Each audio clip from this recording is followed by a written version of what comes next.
on your box, you jackass? He keeps like I think he's testing different Oh. settings. Yeah, he didn't always have that there. I was watching.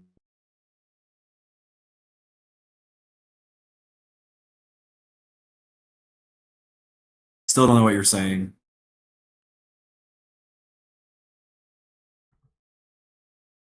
This is very Orwellian. You're like the large box, and we have to decipher what you mean. Um, because I don't know what you're saying. I can't hear you still. Nope. You're saying, Unplug and plug back in, or leave and come back, or I don't know. does it say that your mic is on and connected? What is this, Twitter Spaces, am I right? Ayo. I need a soundboard. Yeah, this is just like every office place, right? Can you hear me now? Are we connected? I'm jerking off. No, Jeffrey Tubin. Oh. Did that fix it? Oh, yes. Yes! All right, oh, but take your... just just don't talk so close to the mic. I think that's your only issue. That's your only issue. Is that better? Yeah. No, you're fine. I'm wearing a blazer. I am wearing a blazer. This is going to be live television. You look nice. Do you have a favorite Simpsons skit? Dan, you should just like fade us in during this conversation. Do you have a favorite Simpsons like gag? Oh, we've been live for the past 2 minutes, boys. Because mine is like the classic Krusty bit. Have you seen that one? I'm gonna send it to you later. Classic Krusty bit. He's just like, we're gonna have to do episodes of classic Krusty, and then it just goes through like a 1960s like political talk show in black and white, and it's a completely serious. I'll send you later. It's a good gag. Gotcha. That sounds great. Oops, shit. Yeah, look at Dan and his button-up. Remington, his blazer. I am underdressed. Oh, You guys sent me You up. make out what the t-shirt is? Do you get the reference? Is that a Metallica reference? Well, it's parodying it, but do you actually Yeah, get but what what's the shirt? Is it? No, I can't You tell. make it out? Is it I Muppets? feel like I'm standing in front of a cam for a strip, but Nightmare Band. Oh, close stand. Oh, Fraggle Rock? No, but you're warm. Something Jim Henson. Yeah. I think Remington does love Jim Henson. No, it is a Jim Henson movie. It's Oh, Dark Crystal? Emmett Otter's No. It's Emmett Otter's Jug Band Christmas. It's a Jim Henson movie it's like a television movie from the 80s. It's like a family tradition that we watch it like every year. My mom liked it growing up. Anyway, yeah, it's basically just like a little sweet tale about like a boy and his mom entering into like a talent show for money because they're very poor. It's like a Great Depression Christmas kind of deal. Beautiful Jim Henson set design and puppet work. But anyway, they lose the competition because this like out of town 70s punk band called like the River Bottom Nightmare Band just comes into town and just blows the minds of everyone. They have never seen a punk rock band before in this quaint little town. But it's the 30s. Yeah. So they do like a whole show. Yeah. It's like a really great bit. Because like it has like this like angry dog is like the leader of the pack, and he's like, I'm not hungry. I'm hungry.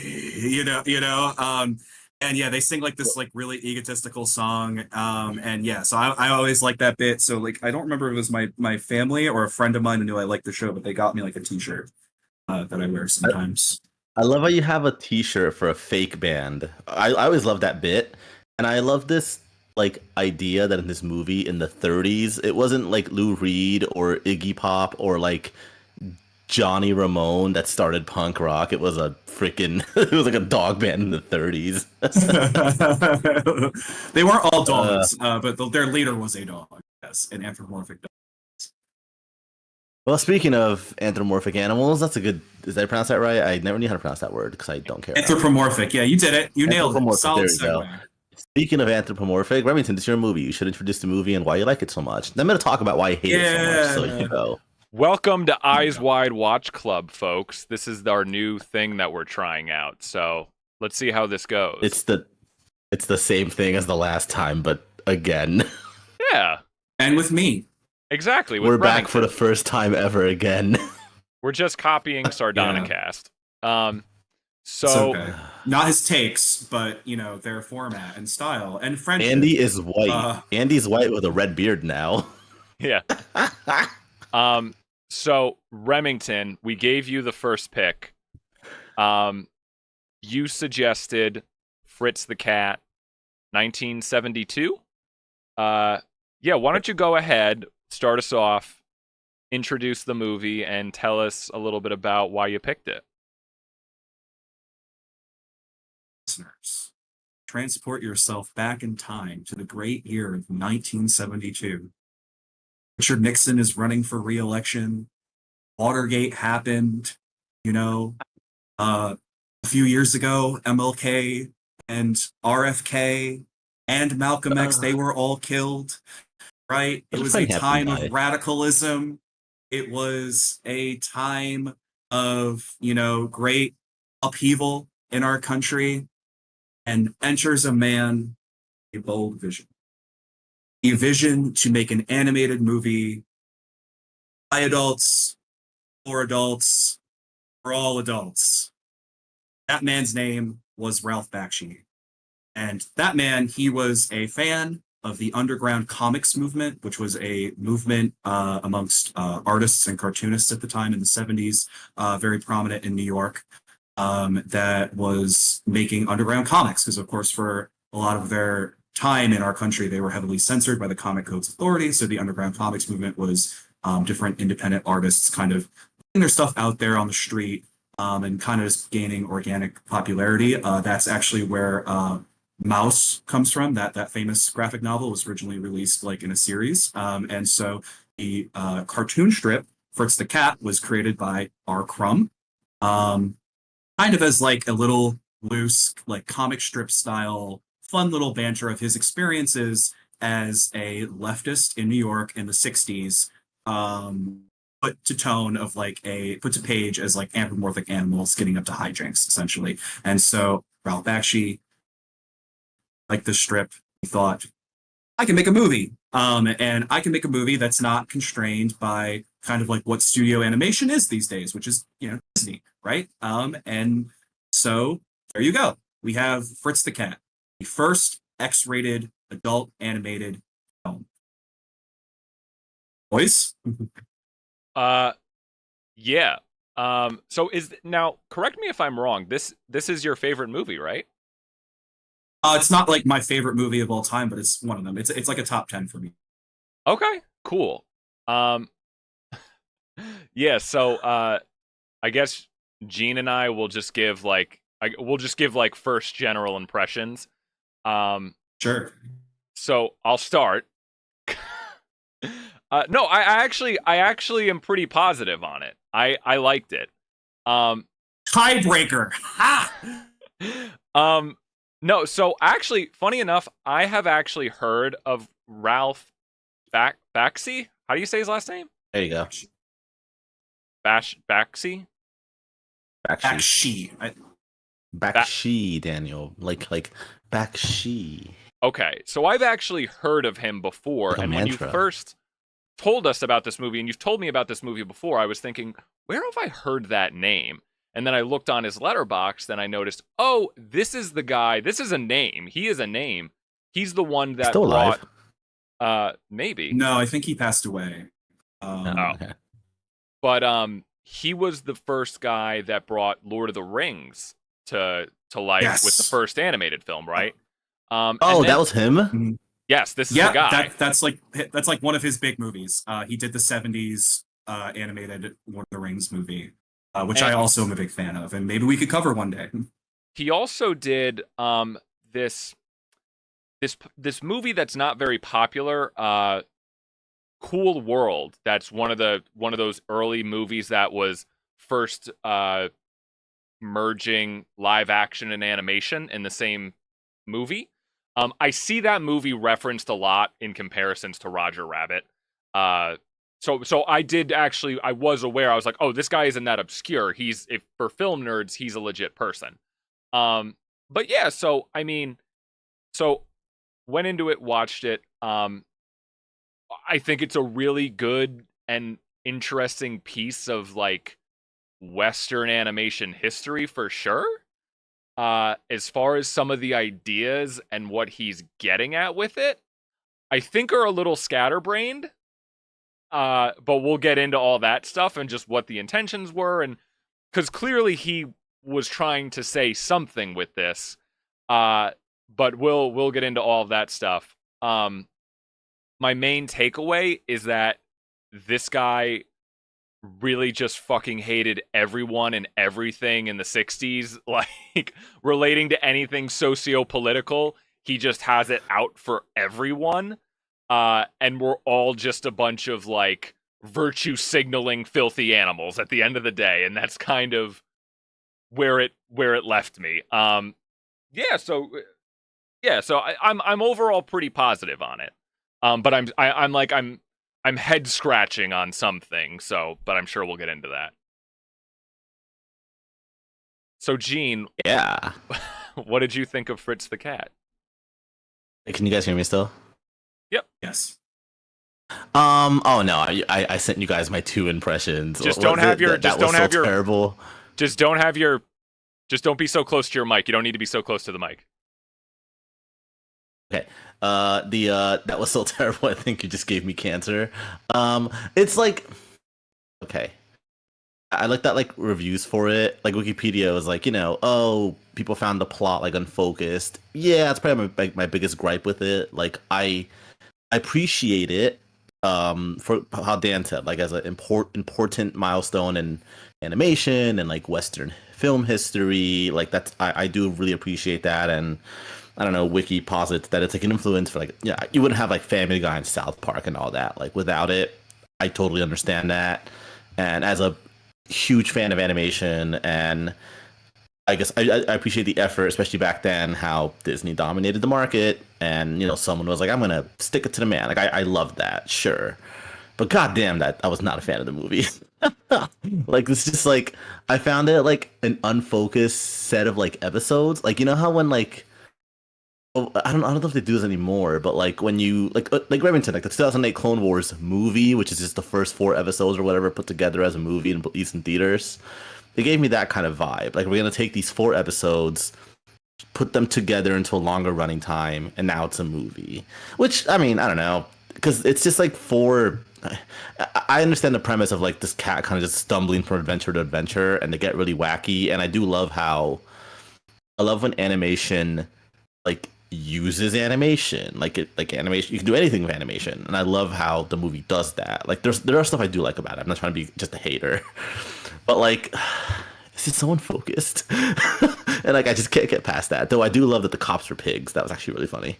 And I did laugh a few times, like I'm not gonna lie, like when they're in the synagogue and he doesn't understand like what they're saying, he's like, what are they, Puerto Ricans? Like that's actually just really like stupidly funny. And when they're broken down in the desert, and the truck is like, yeah, these these stupid New York hippies, like as he drives away. Like that actually gave me I did audibly laugh a few times. Just like I don't know, I just found it so like unfocused and just so like I don't know. I guess it's like a bad good movie or a good bad movie. It's like The Room. Like it's a bad movie in my opinion, but like I can see why it's like a cult status and why it's important. You know what I mean? Okay. Does that make sense? I can't get off my high horse for this one. I apologize. And I like some slop.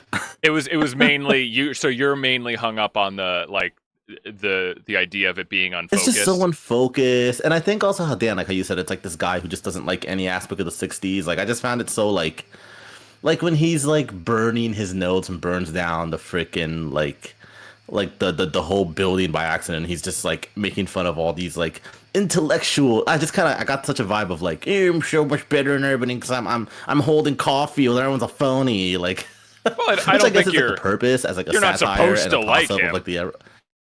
of like the exactly. Yeah, I can't get past that. It's channeling those types of stories. Oh, for sure. Yeah. I'm very much a person who has to relate to the main character, like as a person. So it's just like it's a purely me thing. You know what I mean? Yeah. Like, sure. I mean, we all approach these things from our own places. Oh, for sure.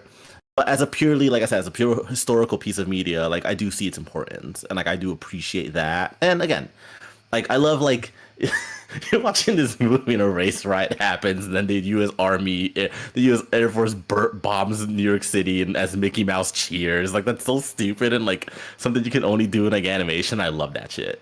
It's like I will say, like, there's a lot of parts that I'm just like, oh yeah, like it's fully utilizing the medium to its like maximum capacity, especially for the time. It also looks really good for the time. I will give it that.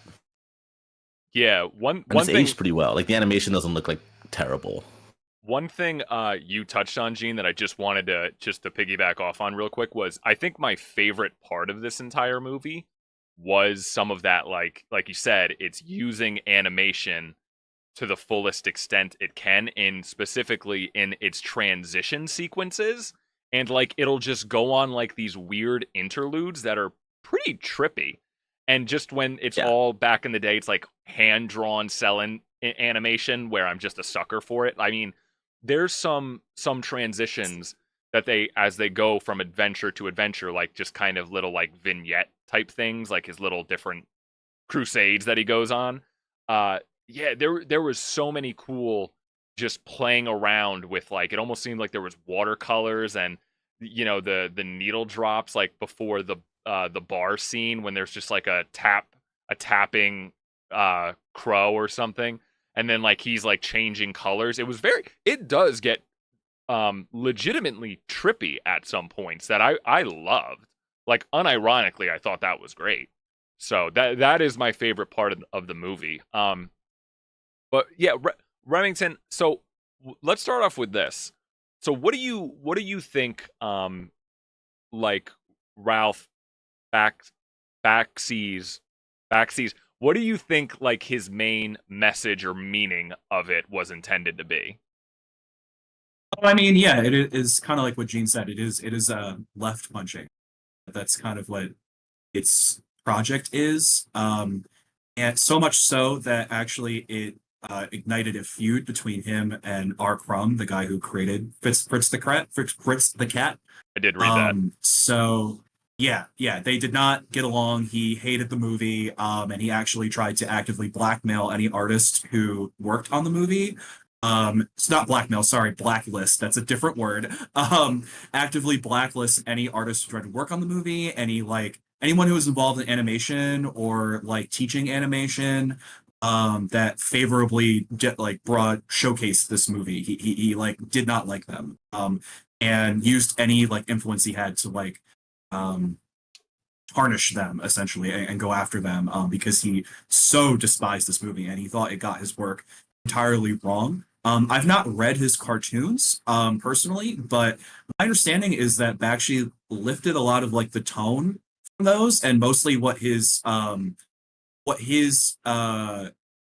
take was, what his innovation was kind of like developing a like feature length film out of it, just like stringing it out and adding more story essentially, rather than like these quick little bits, which is like what a comic strip is, you know. And so to me, yeah, it is about left punching. It's about being in the 70s at a time where like Richard Nixon is ascendant, right? Richard Nixon goes on to win a landslide in 1972. The country is starting to experience the beginnings of a right-wing backlash to the counterculture of the 60s and early 70s. And it's about looking back. It's like a moment of self-reflection. It's like, yeah, we were all kind of a little cringe, weren't we? You know, like some of us were a little bit of a liar. Some of us were like talking out of our asses, right? And so it's like a moment of self-reflection, and it's doing this, and this is what I like about it.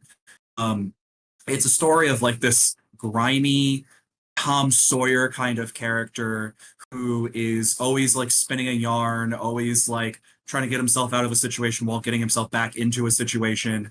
And it tells this. I don't. It is told through these vignettes, but there is a very clear through line, right? That he's afraid of the police, that he has this self-important image of himself, and he keeps getting into trouble, which is how he winds up, leaving NYU, fleeing New York, and getting involved with a terrorist organization. And so, yeah, it's kind of like mocking him along the way because he's dumb, right? He's kind of vacuous. He's too full of himself, too egotistical.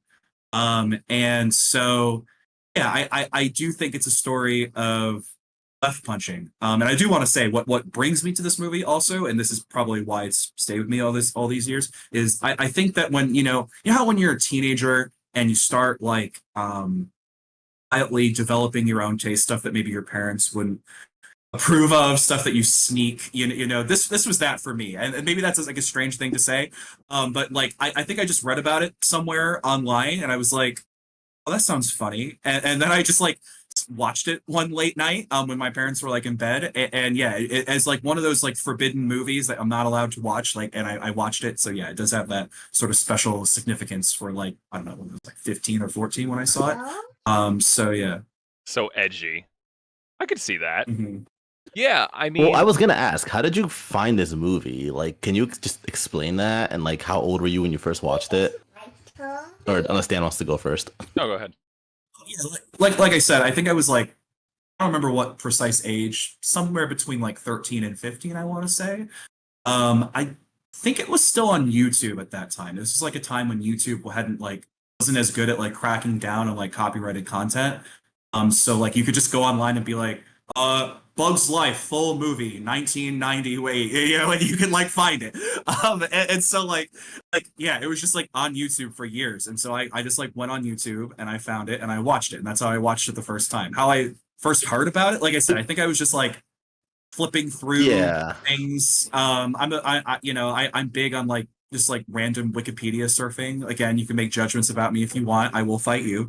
And so Just listen to Wiki Hole, the podcast. You'd probably like it. Yeah, deep wiki hole. And so like I found it. There's a podcast called Wiki Hole. Do you listen to it? I don't know. You might enjoy it. No, look it up. I've never heard of it. But I'll send you it. Yeah, so yeah, I probably just came across it that way and decided to go and check it out because like you hear about like, oh, X rated, that means it's the most extreme, and so naturally like 14-year-old me was like, I bet I could handle it. I bet I could see this and be okay. And so so that's kind of how I came about it and just always knew about it. And to be Did you fair, like tell your friends to go watch it? Sorry, Dan. I'm just no questions for young Remington. No, Remington going to all the band and theater kids in Ellen. Like, go watch this movie, guys, at the Shadowland.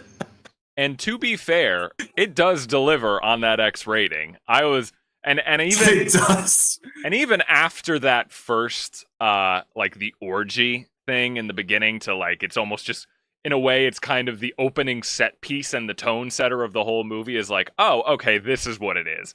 And it is pretty intense.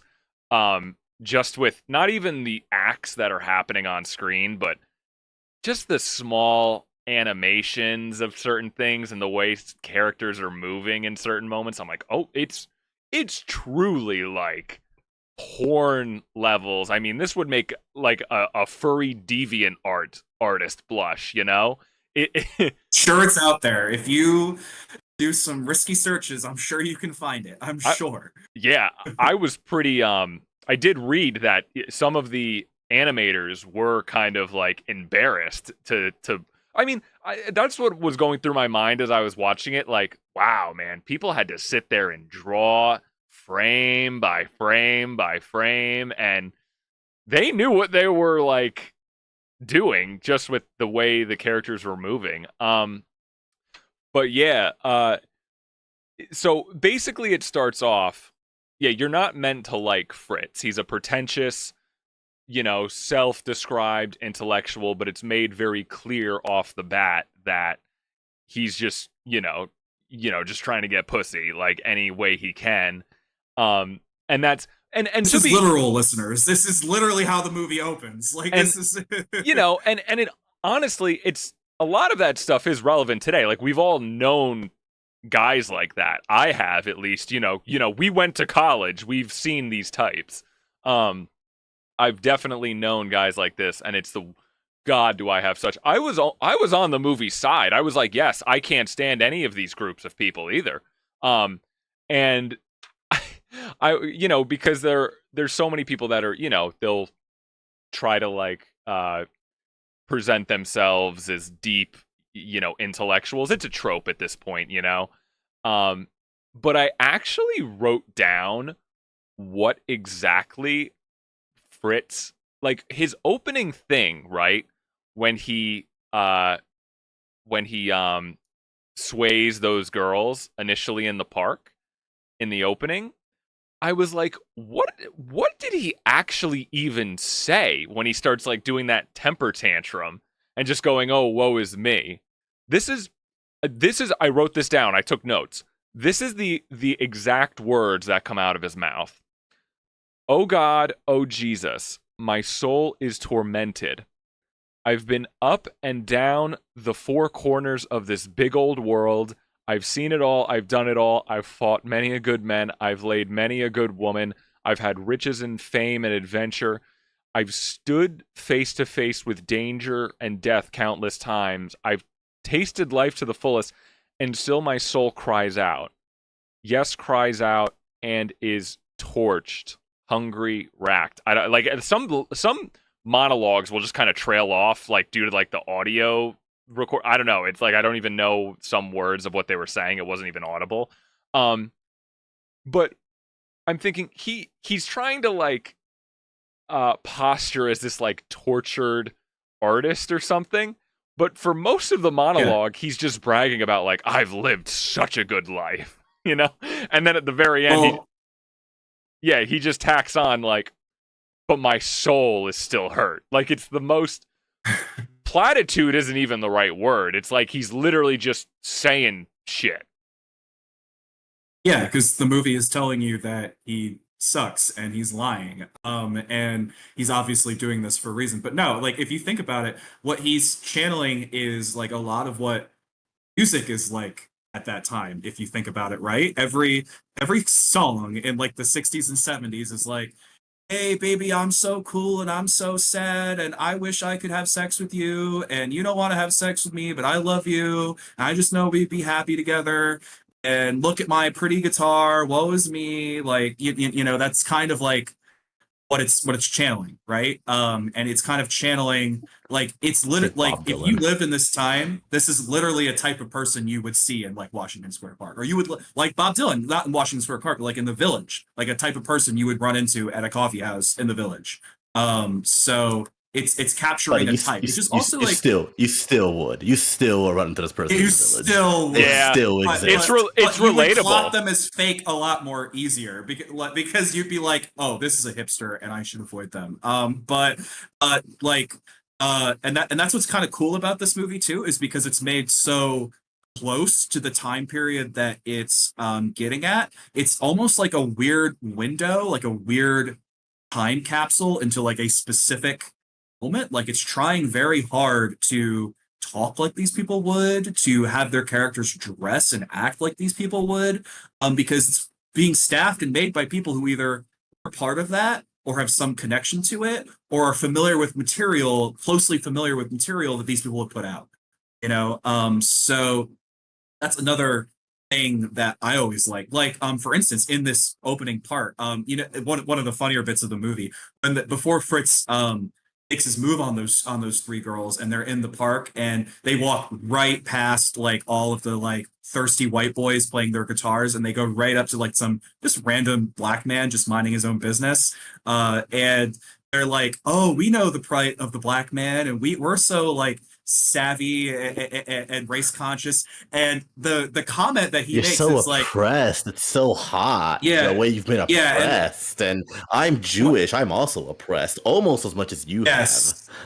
yes. And when he Yeah. claps back at them and like shames them a bit, and when he says, "I ain't no jive ass N-word, honey. Who do you think I am? Geraldine?" Geraldine is like an actually famous black like comedian of actually black comic. Sorry. It was a black man in drag. And it was like he would appear on TV shows and on radios. And this persona of Geraldine. And it was like a white man's perception of like a white person's perception of what a funny black woman was like, even though it's like a man in drag. And that's what he's commenting on. Like, "I'm not here for your amusement. I'm not here for your entertainment. I'm just like a guy. Please leave me alone." Please, like, and so I it's want an interesting little I moment. want I want to add actually at the beginning at that part I wasn't sure if it's like, okay, is the Black Crow like, because later on it's like, okay, the Black Crows are all like black people in Harlem. Okay, fine. But at that first scene, I didn't, I don't know. I thought like, oh, okay, he's a Black Crow, he's a black person, haha. But I also thought like, what if it's like, for a second, I thought like the bit was like, oh, he's a Black Crow, so they think he's a black person. Like, I thought like that was gonna make the bit of it. And then later on, I'm like, oh wait, no, the Black Crows are all like the black, like the black people in Harlem. Yeah. That makes sense. Oh, it's like doing, I thought it was, yeah. No, I get what you mean. Yeah. yeah, Um, yeah. Like you can it's finish made your clear thought. later on. Yeah, it's clear later on, and then like, and especially when he starts speaking, I was like, oh, okay, I get it. But I thought the bit was gonna be like, oh, haha, he's a Black Yeah. Crow, so they think he's a black person because they're ignorant white folk, and then it's like, oh no, wait, no, he is. And but it's another thing too, Remington. Like it's the very exaggerated like jive talk, like throughout the whole movie. It's like very like it's like borderline. Like it's like very like stereotypical, but like it's very like it's what is it? It's exaggerated for a reason, It's like a send up of like how you said like how white people would think like, well, this is how black people talk like all the time and only like this. Um, I have some they questions. use words like jive That's turkey. And it's even interesting as like a text because if you think, I don't know if R. Crumb does this in his comics. Like I said, I'm not familiar with the comics, but if you think about it, like you said, like Mickey Mouse cheering on the burning of New York City, like this is kind of poking a American finger flag. at Disney because if you remember in Dumbo, black people are famously portrayed as crows, right, and also have this exaggerated appearance. And so it's somewhat subversive in a way to take that and then put it in the setting where it's like actually like black people aren't these like mannequins that you can play around and and playing with that a little bit. um so I think it's interesting. Yes, it's definitely aged. Like you can't really be doing that anymore as a white animator. But I would point out that while for today's standards his racial politics would be imperfect, he is someone who had a deep interest in actually black exploitation cinema. Ralph Bakshi did at this time. He did a movie called despite its title, it's called Coonskin. And that's actually pretty well acclaimed retrospectively. So yeah, he's doing something very conscious there. I do have some questions about the crow depiction thing. We can get into, but I also, which kind of to the same point, what I did appreciate it. Well, not. I don't even want to. I thought was amusing was that, yeah, like again, my takeaway is like he kind of just fucking hates everyone. Not to use like the edgy comedian, like no one is safe, but kind of like because even in this whole opening exchange of clearly showing that Fritz is just a shallow dipshit douchebag. This movie doesn't like women very much either. Like the girls are just completely virtue signaling to the crow, and then they just follow Fritz right up to the room, and they're just as dumb as he is.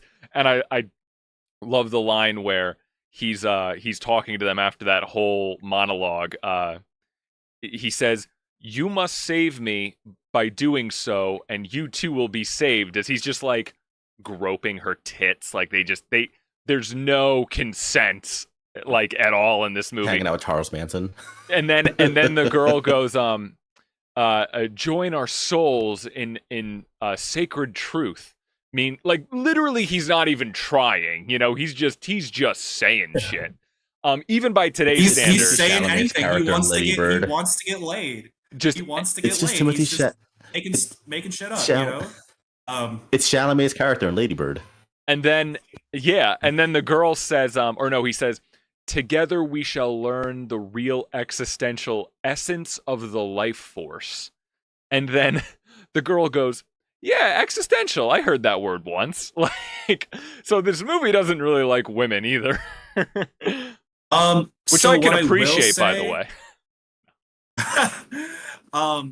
Yeah, so part of what it's doing, again, I would emphasize the idea. I'm not going to say that like gender politics of a man in the 70s, a middle-aged man in the 70s is like perfect. But what I will say is that what it's capturing is the idea that these people, the many self-identified hippies, from our modern perspective, we're actually, and as Bakshi's calling out, we're actually massive misogynists, huge sexists, that Yeah. despite their support of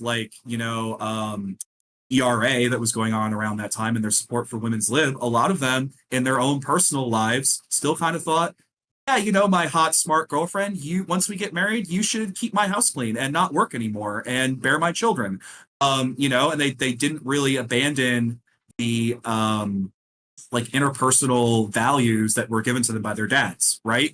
So it's kind of capturing something here where, and some of this is a little bit of a right-wing stereotype about liberal men, progressive men, but like there is a truth, a long observed truth that like sometimes men in progressive spaces do not abandon the like misogyny that they're socialized with and can continue that behavior on in their sex lives and in their personal lives. Like, shall we look no further than Bill Clinton? Right. Hippie during the counterculture, right? Or just even more in even his adult life. Yeah. Simplistically, more just the concept of mansplaining. It's a real thing. Yes. Have you read Hell's Angels by Hunter S. Thompson? No. Remington, or it's it's Hunter Thompson's travels with the Hells Angels, in California, like around this time, and you see that a lot in the book as well, where they're free writers and they're they don't like they're above the law, like they just want to be free, but a lot of them still subscribe to these gender roles, especially with the expectations of their partners. It's really interesting. So it's kind of talking about like it exists in all facets of society in a lot of ways, especially during this time, like because they learned it from their fathers, like because although they're free-spirited hippies or outside of the outlaws or whatever, there's still dudes in the 60s whose fathers grew up in the 40s. So the way that that there's some commentary here is because, like, yes, obviously it has it portrays those three women as kind of being naive and vapid, and talking out of their own asses, trying to seem smarter than they actually are. I would argue the movie is actually very much on the side of Fritz's other girlfriend. I forget her name. Winston. The woman that, what's her name? Do you remember her name? Winston. No, but Winston. Her outfit yes. was yes. The woman who's dressed like Velma Dinkley. Yes, who is like operating as kind of like a stereotype for like a 30-something-year-old Jewish woman in New York City at that time. But because the movie is kind of like this poor woman is putting up with his bullshit, and then he just ditches her in the desert. Like what's up with that? I do think the movie is on her side and using her as like a straight man to his bullshit for that brief vignette that he is with her. So I do think it is trying to say something about gender relations and politics of that particular time period. I mean, he talks about how he's like, I wish I was a crow. I could just leave this town, like kind of like hit the road, and then the only way he actually does leave the town is because a woman gets him out of the town, and he just abandons her. Like, yeah, that's as you're saying, point. like he just takes advantage of these people and then screws them over. And the only way he actually progresses out of the town is because of a woman. And then she even says, like, I forgot what she says exactly, but she says like you can't handle an actually intelligent woman who actually wants to do something, and because he like when he's talking about when he's trying to fix the car, and the biggest thing is like the engine's in the back, and he doesn't know that. Very seen by that moment, because I too don't know how to fix a car, and I too also feel a little emasculated when I need to ask for help, and so I was like, uh-oh, he's me. Uh-oh. Yeah, I mean, well, you're like, he just like me for real. I have so many thoughts on a lot of. Well, I think this is where I kind of struggle a little bit with this movie, because I feel like it's presenting a lot of ideas in a lot of cases, but I just don't. It feels a little muddled. So what I wanted to bring up was the whole crow thing, and that's like the depiction of all the black people in the movie, which on its own is sure dated, whatever, it satirizing Dumbo, And then like you get the scene where in the bar in the opening, there's like a 5-minute sequence of just like these 3 crows sitting at a table, and it's just completely incoherent conversation. And I do know there's like a backstory behind those scenes. But like, I don't know, they're still being depicted. It's one of those cases to me of, at what point are you satirizing and making a point with this, and at what point are you kind of just doing the thing that you claim to be satirizing? So with the Isn't that the ultimate question about satire, Dan? I mean, I don't know. I don't know if this movie really gets away with it, because I just don't like, the only thing I can think of is I genuinely think the character of Ralph, the crow that takes him under his wing, no pun intended, but in the pool playing crow, he's kind of, I don't even want to say he's redeemable, but he's kind of like the one depicted with a little bit of smarts, other than Winston, his girlfriend. So I don't know. I was a little bit like, not that I'm offended or care or anything, but I'm just kind of thinking, if you're gonna really go there with all of that stuff, you better have a clear point to it. And I don't know if he really did, other than, I hate college liberals. Oh, he didn't. Posing as intellectuals. I hate women. I hate, well, some, I hate, but it's like, and then it's like, here's this other group of people that are being satirized to the extreme, and it's like, I don't really know what he's saying with it, Does that make sense? Yeah. So Well, yeah. I think you do. Sure. No, Dean, I've talked so much more. You know. Well, I was just gonna say, well, Dan, what ends up happening to that guy? He gets shot and killed during the race riot, incited by Fritz. Again, he's kind of like, he always just kind of screws these people over, either indirectly or directly. Like, anytime something major happens to another character, it's kind of his fault, or indirectly caused by him. Right. Like he gets on top of the car, says like, you need to get off, you're gonna get yourself killed, and then he gets killed on top of the car.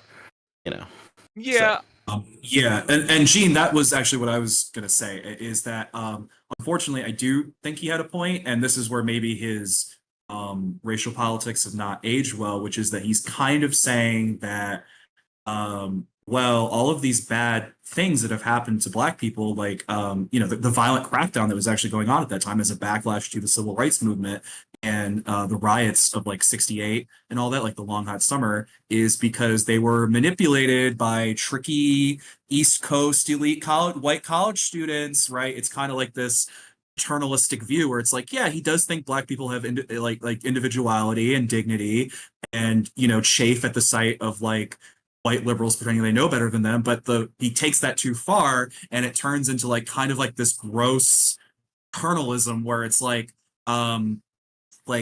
they wind up getting the shit killed out of them by the police and the National Guard because Fritz, in a drug-fueled haze, got up on a car and was like, fight back, revolution, revolt, right? And like he conned them as though like collectively they can't just see that he's full of shit, and real life probably would have just said, fuck you, man, we're trying to sleep, like go away, like it's 3 a.m, and so yeah, no, I do agree. There are issues with that sequence. Though actually, I am a big fan of the character Ralph. I think he's one of the more interesting characters in the movie.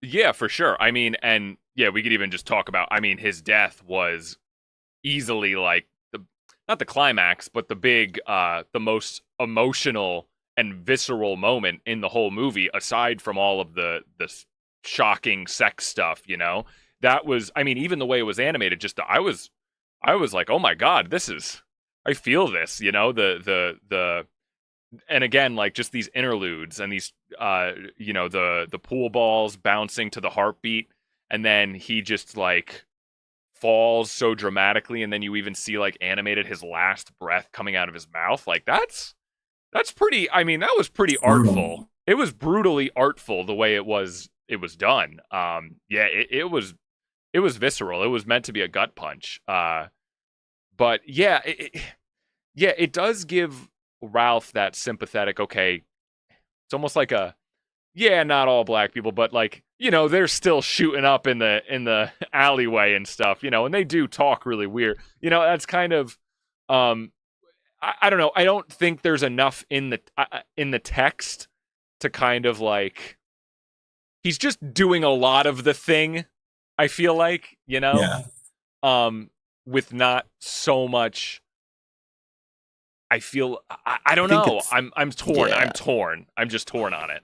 I mean, I think it's worth also just thinking about what New York City was in the 70s and 80s. Like, New York City now is not what it was back then. Right. And like, I think he's just trying to depict that as well. Like, in the, right after, I mean, like, as you know, Remington, the 70s and 80s were brutal for New York City. Yes, there was especially in the across the country, there was a high amount of crime in our major cities. Famously, depictions of like 1970s New York undergoing austerity.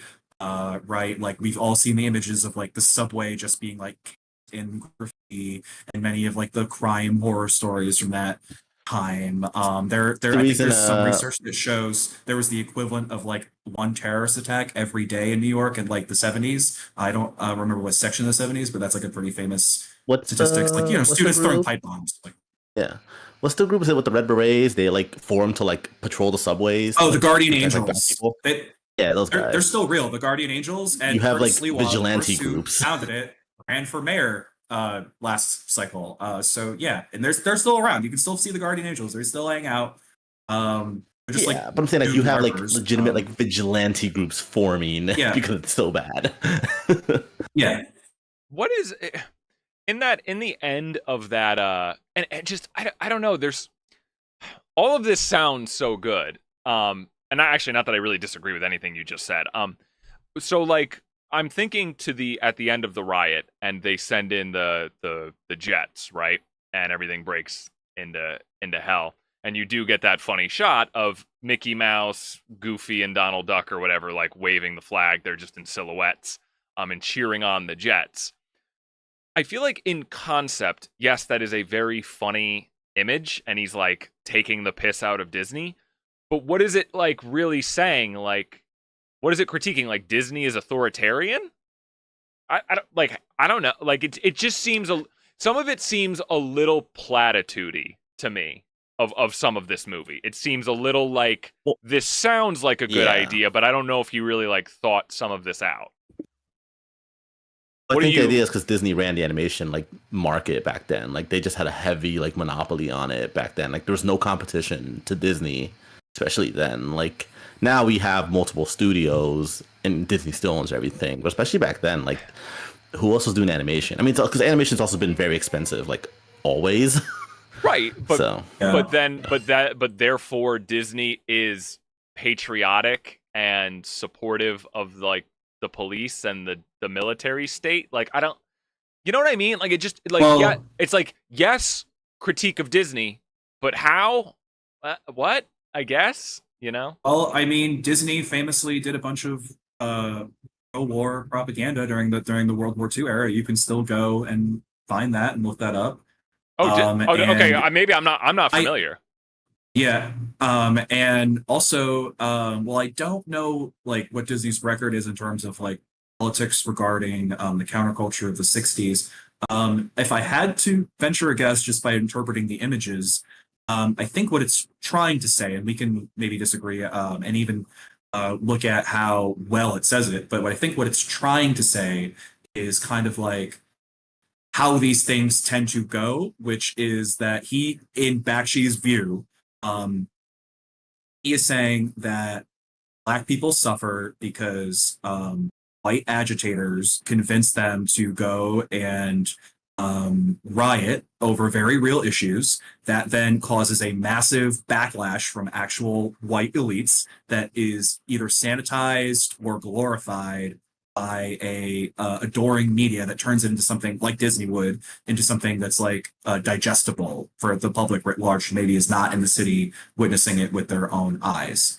Where that maybe falls apart and doesn't work is that if you consider that that telling is actually not that much different than what a segregationist would tell you about the civil rights movement, where they say they're just out of town agitators trying to get our good black people all hot and bothered and Right, mess right. things up, which is kind of like what I was getting at about the paternalism. But that's what I think it's trying to do by including the famous Disney trio there, by talking about the media's role and like creating like a permission structure for like a white audience looking at this to be okay with it, and also like maybe hinting at like how that creates like almost like an implicit thirstiness, like yeah, do restore order, yeah, do teach them a lesson.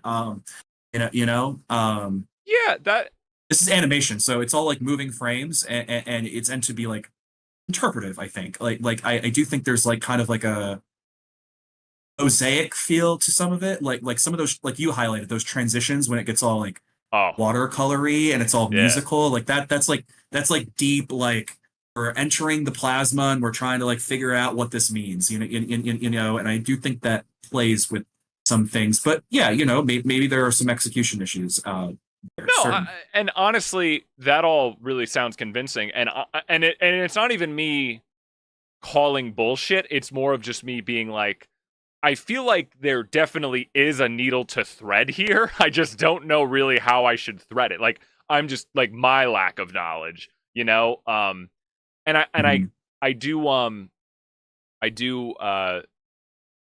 agree with a lot of like I think what you were getting at is the idea of there are some times where I can appreciate when a movie just kind of throws a lot of things out there and it's not, this might sound pretentious, but like it's not meant to like tell you one way or the other. It's just trying to like put it all out there and kind of like let you kind of interpret things for yourself, you know? Sometimes that can be done in a very like douchebaggy, like, oh, you didn't even think this through. You're just throwing shit out there like platitude stuff. Or it could, I think in this film's case, it is more like um, just pure expression of frustrations, and maybe even though some of them might not even make sense or feel justified, it is like a pure like this is what this guy was feeling, you know. So I can, I'm not even saying like I'm just trying to understand it. Um, but yeah, cool.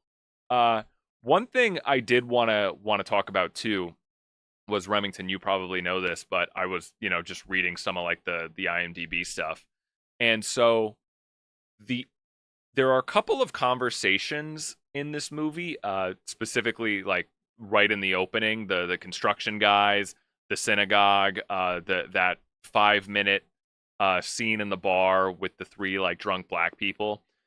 Uh, these were all just real life conversations that Ralph Backseat just picked up on the street. Were you aware of that? I was not aware of that. No, that it's not What do you surprising because mean? Like he heard uh them and then kind of like wrote them down afterwards? No, so I read that, so for it's three instances.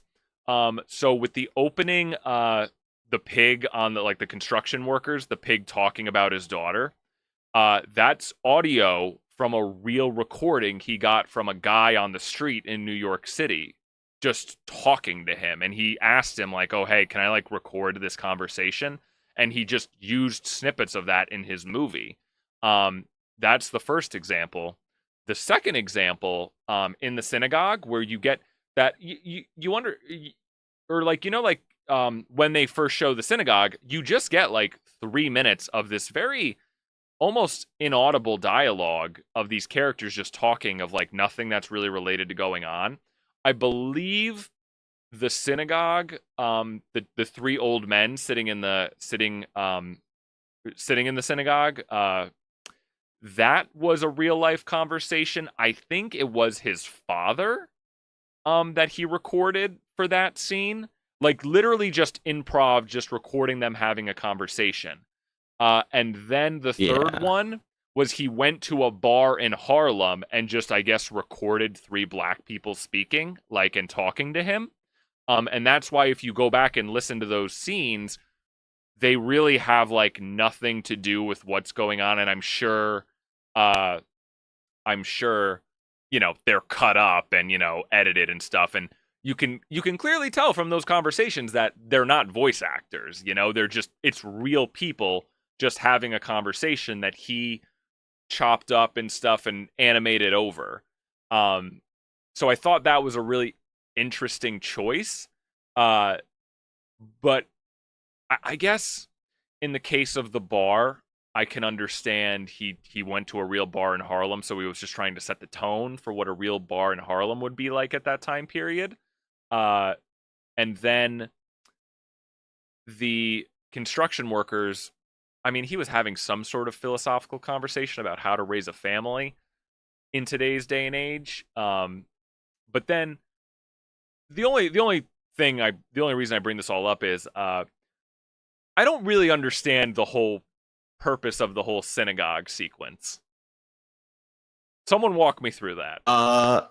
What they mention, what is it, the Arab Jewish war, because that's never ended, and I mean, again, that was topical back then, Dan. Right, well, right, yeah, they're sending. Yeah, so they're specifically referencing, I believe I want to say the Yom Kippur War that's going on at that time. It also known as the Arab-Israeli War.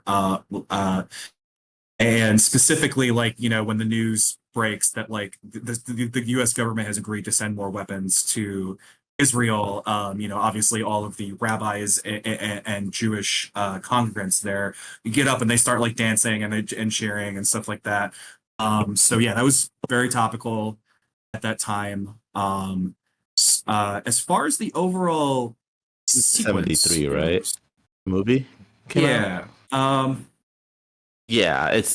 Yom Kippur War was 1973 October, but so I mean the lead up would have been happening, throughout the entire. And this is 1967. There was the Peninsula and the Golan Heights thing, so it's never not been topical, guys. Yeah, no, I mean a lot of the stuff in the movie was like, well, this applies today in a certain sense, I was thinking that, but I guess, is it more just I was like thinking because he's spending a lot of the movie lambasting and satirizing and making fun of a lot of different groups. Like, obviously it's the cops are a bunch of incompetent pigs, so he's no fan of authority and things like that. He's not a fan of college intellectuals. He has some thoughts about black people, kind of, or at least I don't know. But yeah. I was kind of trying to piece together, like, was this kind of meant to be any sort of criticism of religion? Or is this just mainly like a time capsule thing? Like, this is what is going on at the time? I think it's more of that. Because, Dan, if you think about the movie, like, the movie plays in a way where it's like, I'm picturing just like a list of, people or current events back then that he wanted to talk about. So he needs to do that in a way that makes sense for the movie as best as he can.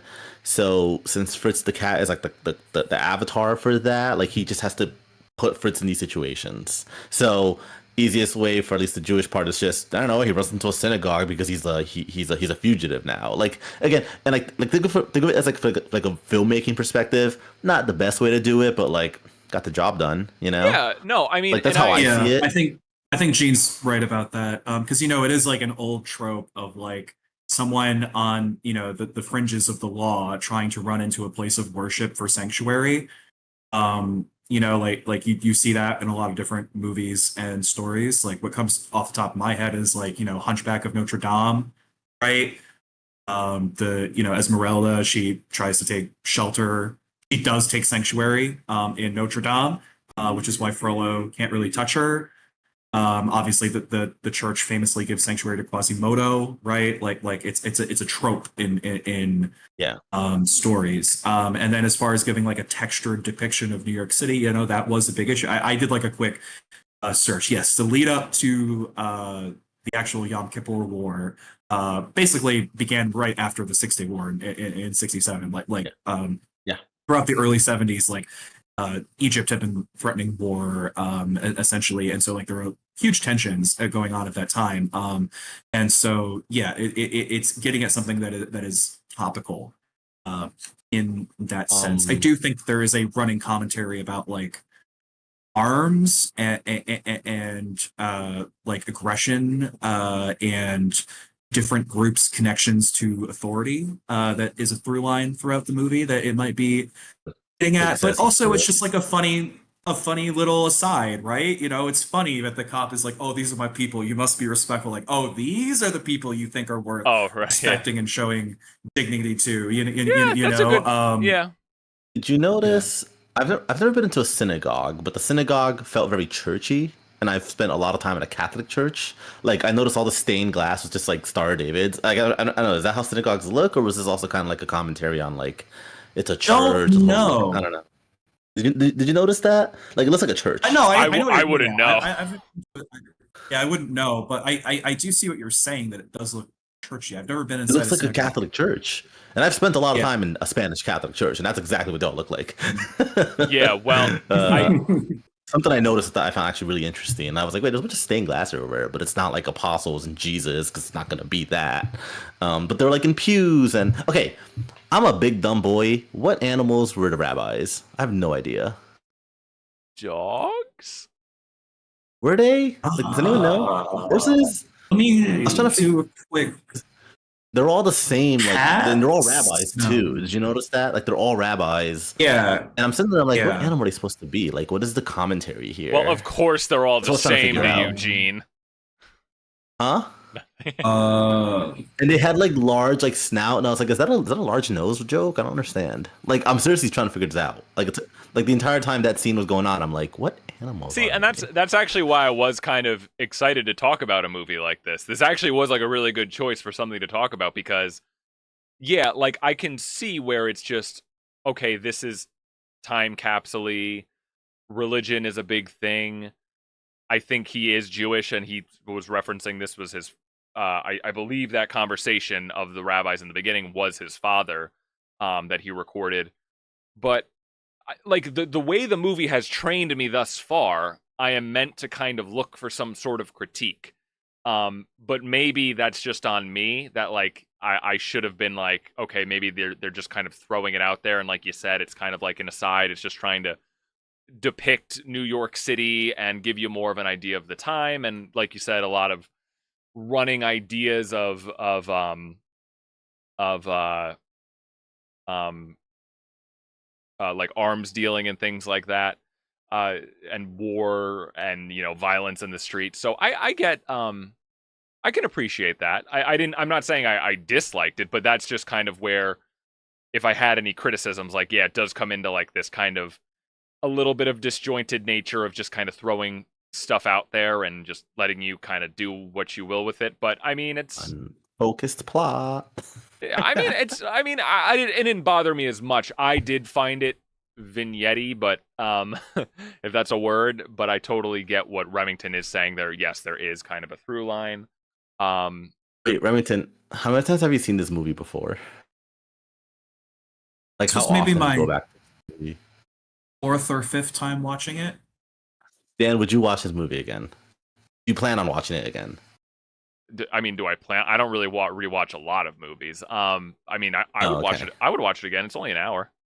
No, I I'm pretty. I have no plans to watch it again. I enjoy. Unless like Remington's like over and he's like, "You want to get drunk and watch the movie?" I'm like, "All right, fine." But I have no plans to watch it again. I enjoyed it. I did see someone write something on Letterboxd that I did find very interesting. This is not my original thought. But someone said something to the effect of, the movie does feel a little bogged down and distracted by all of the shocking sex and just women running around like their tits out constantly, the constant groping, the touching. Okay, but that's what sexless Gen Z would say. But yeah, Dan, you prude. But it was saying like the movie is getting distracted like by this, much like Fritz the cat is getting distracted by it. So I guess you could kind of thread that needle a little bit. Yeah, I mean, I think there's an argument to be made either way. Yeah, I was just kind of sorting through the whole thing. Yeah. I think maybe the message, Dan, is that at the end of the day, sex distracts from everything. You must be a monk and be sexless and abstinent. And isn't to that really Well, isn't achieve it the also? truth. It's mocking free love, right? Like if we're Yeah. mocking the counterculture of that time, it's mocking free love. That's why there's an Yeah. orgy in the beginning. That's why it's maybe showing the excesses of What free love by depicting a rape in what the what end. what So did they say in the bathroom? They're like, well, we still close the door because we're like, what is it? I forgot what the line is. Oh, I don't remember. uh, it's like because we're decent or something because we're still Yeah, or decent or something something. like that. Yeah, Yeah. yeah. um. So yeah, exactly. That right there is like the whole point of that scene. Like it's like, listen, we close the door, okay?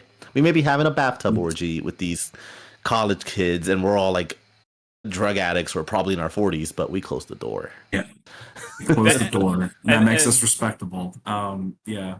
and this is kind of almost in a very almost poetic way, maybe the biggest accomplishment or the biggest contradiction of the movie you could see either way, where it's it's just kind of throwing a lot of stuff out there and not seeming too too focused or too like, here's the main message, and rather here's just a bunch of depictions, and find meaning in that as you will.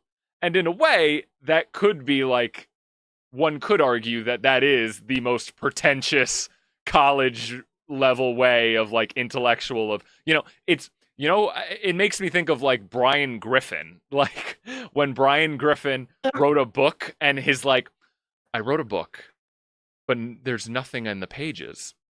You write the story. Like it's kind of I on mean, all. That's very reductive. That's it very is an apt reductive. comparison because if you think about the fact that when Family Guy first started, Seth MacFarlane depicts Peter as being a baby boomer, right? All of his Right. like flashbacks to his youth are like in the 70s, right? So in a way, you could imagine Brian Griffin, who's supposed to be like around the same age as Peter, like you get the vibe, as being a grown-up version of Fritz, right? Yeah. Yeah, Someone yeah. who went to college a while ago. He was really smart, maybe dropped out, flunked out, and is now kind of like in middle age and like trying to like feeling nostalgic for his youth, going through a little bit of a midlife crisis. But he's never dropped his womanizing. He's never dropped his feeling of self-importance, his ego. Just some burnout, gifted kid who didn't get where he thought to in life and has a lot of mental health issues around it. You could imagine Fritz the Cat growing up to be someone like Brian Griffin. So I do think that's an astute comparison there. Yeah. Talk a lot about how all the shows of our youth were all written by people who grew up in the 70s and 80s, so they just reference that repeatedly. Like the first 4 or 5 seasons of Robot Chicken are just that, but that's a conversation for another day. Yeah. Ellery Smith has a great point about that on the Adult Swim podcast. I'll send it to you guys. Could we talk about real quick about like this movie made $90 million off a $700,000 budget or something? I did Oh boy, read that hurts me. I Like, did what am I read doing? this. It was basically one of the most successful like animated I know. movies ever. I'm just gonna make a time machine and go back in time and make something marginally better and just get rich. I wonder if it was like, I don't know if it was in the theater. I mean, it just goes to show. I mean, I guess the shock value stuff works. Someone talk about the 70s is you must know about it. the 70s is when the idea of Midnight Madness is born. And especially like as history shows, if you create a movie that's seen as like, oh, that's forbidden, you shouldn't see that's like a like Black bad thing for Dynamite. you to watch.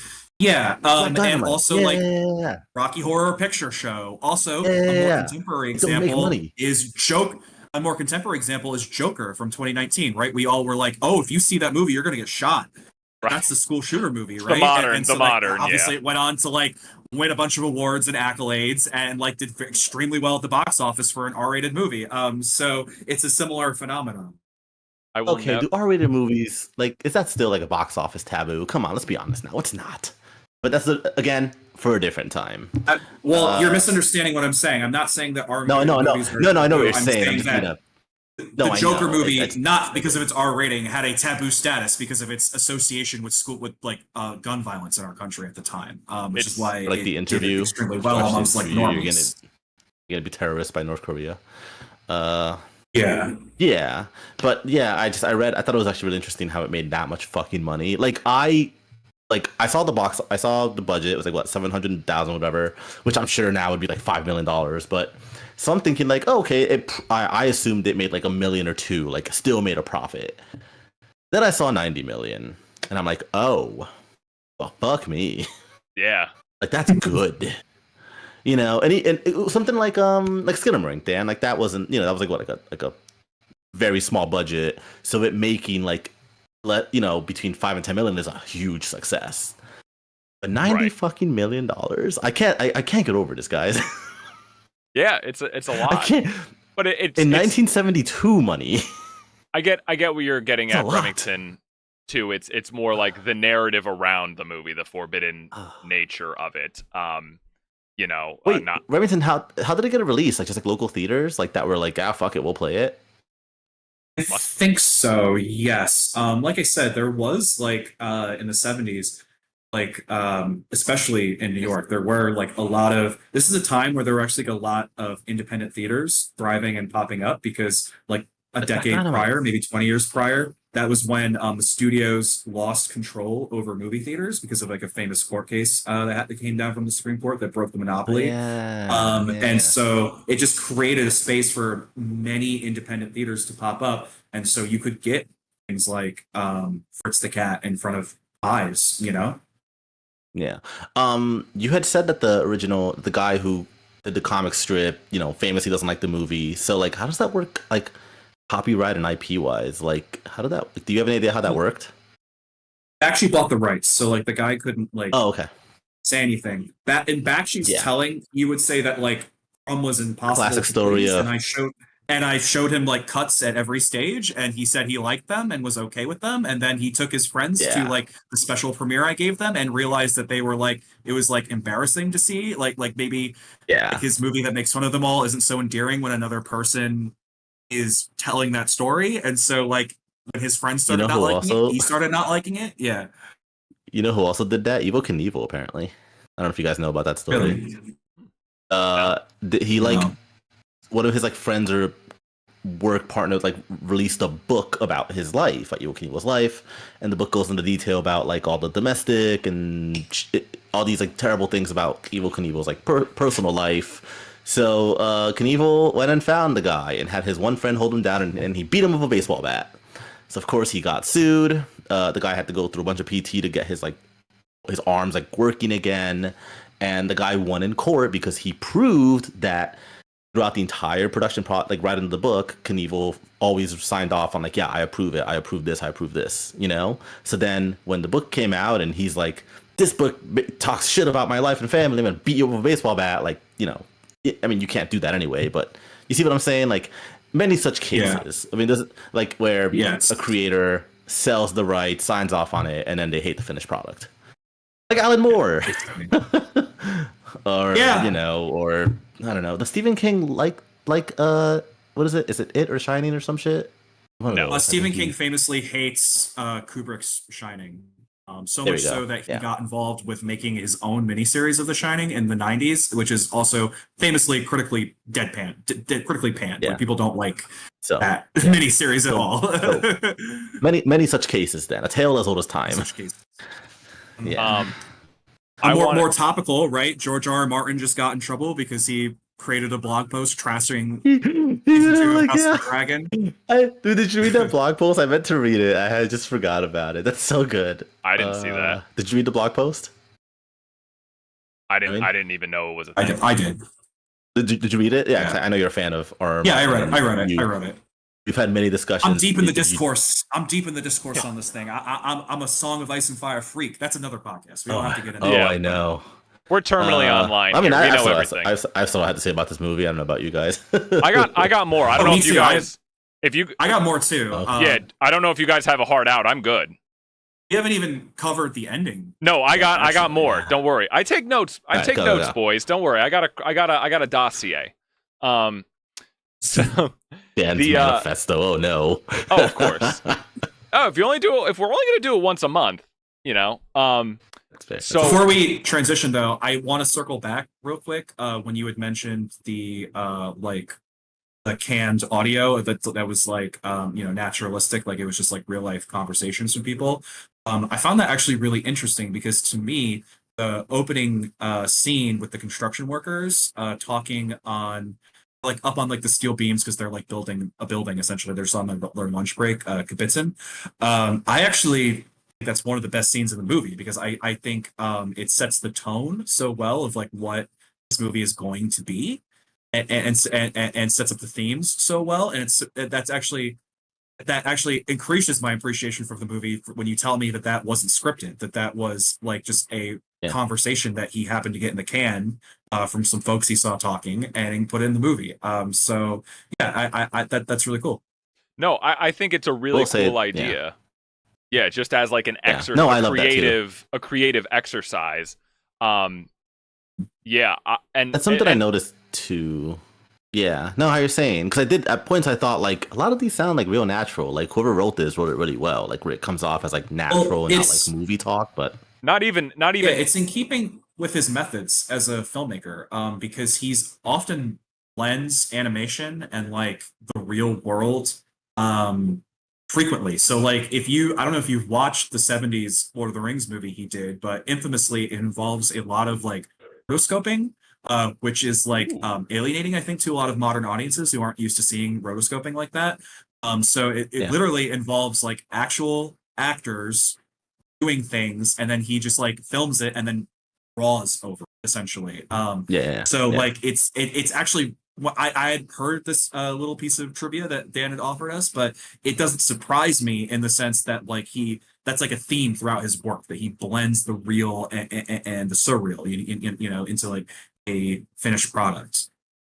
Yeah. yeah, that makes a lot of sense. Yeah, and again, just as like a creative exercise, I think it's really cool. And if you watch it, next time you watch this movie and you watch like the bar scene, I mean, you even notice and the synagogue, the rabbis talking, some of the dialogue is like inaudible. Like you just don't even understand what they're saying, and like certain lines will just kind of drag off. I mean, I think in the bar they were like actually drunk. But even like with the rabbis talking, like it's just kind of very DIY, like probably like old 60s recorder up to someone. Which is cool. And again, it just goes to gives more credit to that whole like time capsule aspect of the movie. But yeah, so that was really cool. Yeah, there's a whole Netflix show called Midnight Express that is essentially this comedian Yes. that took a Midnight podcast and animated Midnight Gospel. or Midnight Gospel. Midnight Express is the movie. Yes, Midnight Gospel. So yeah, that's always a Yeah. cool as an exercise. It's really creative. But yeah, the next thing before we get into I guess you can call the third act when he gets into the desert. And commits a terrorism. Right. With the sequence with Big Bertha, who was the prostitute that Ralph brings him to. This is right before the riot. She has some lines of dialogue that I thought were interesting. When she first comes into the room and like I'm assuming her pimp or something is talking to her, and it's made clear that whatever they're club owners or something, or he is selling weed, and it's so quaint. Like back in the 60s, weed is like their version of like fentanyl, it's so forbidden. But she has this line that I wrote down. What? We've only gone downhill, Dan. It's Yeah, weed is what you give your toddler now. exactly. But No. she talks about, she has this line where she basically says, he's talking about, oh baby, the money is all right tonight. It's all right. The crowd's pretty good. And she says, sure, ain't like the good old days in Harlem when white money was boss, and then fine white cats came up to Harlem, spreading it all around Big Bertha. That was before all those peace marches and riots. So I took that as that's Ralph Bakshi actually just also taking a shot at like the black movement too, saying that they're like basically bad actors, and that where Big Bertha, she's a prostitute that doesn't really care about the cause. I mean, I guess in her world, the riots and the quote unquote revolution and the peace marches of the civil rights movement is scaring away all like the bourgeoisie white people that are typically giving her money for weed and stuff, and and propping her up financially. So it. What did you guys think of that? Like, it's interesting. Like that to me, it was like him being like, yeah, there's bad actors in the black community too, basically. I took it the other way, where I don't think that's completely wrong. Where I do think that it is because it's a moment of self-reflection about like the radicalism of the '60s. It's obviously talking about maybe like the failures of the Black liberation movement that was going on at that time. But I also don't. I won't if I go that far in the sense that what it's discussing to me is the legacy of like white flight, right? Which is that white people who live in the city, white middle class people, see active black people who are loud, who are confrontational, who are doing things in the street. They don't want to be around them, and so they leave. They pack up their things and they take their money to the suburbs and they leave. And so in that way, that's what I took it as her getting at. And particularly that because she's not really on a side, right? She's kind of an amoral operator. That she used to enjoy white money. She likes taking advantage of white men who have money to throw around for her business and the business that she has with her partner. So that's how I personally interpret it. Though, like I said, I think that it's nuanced. Where I think we can also talk about how it is critiquing Black Power in a way. Yeah, no, and I should restate that a little bit. Not that I think she's a bad actor. I think it's just contributing more to what I feel like is a little bit of the film's thesis, is basically just everyone's like a sellout, a poser. Everyone is just in it for themselves. No one's really. That's kind of more not that she's like a bad actor against the black movement. It's more just like no. Everyone's and that's true. That is what the movie's message is. Yes, everyone's trying to get their beak we wet. All in it to ourselves, and so underneath the like veneer facade of I get what we call it wokeness today. But is just like a self-interested, greedy, horny individual, right? Who's out for their own personal gain. For sure.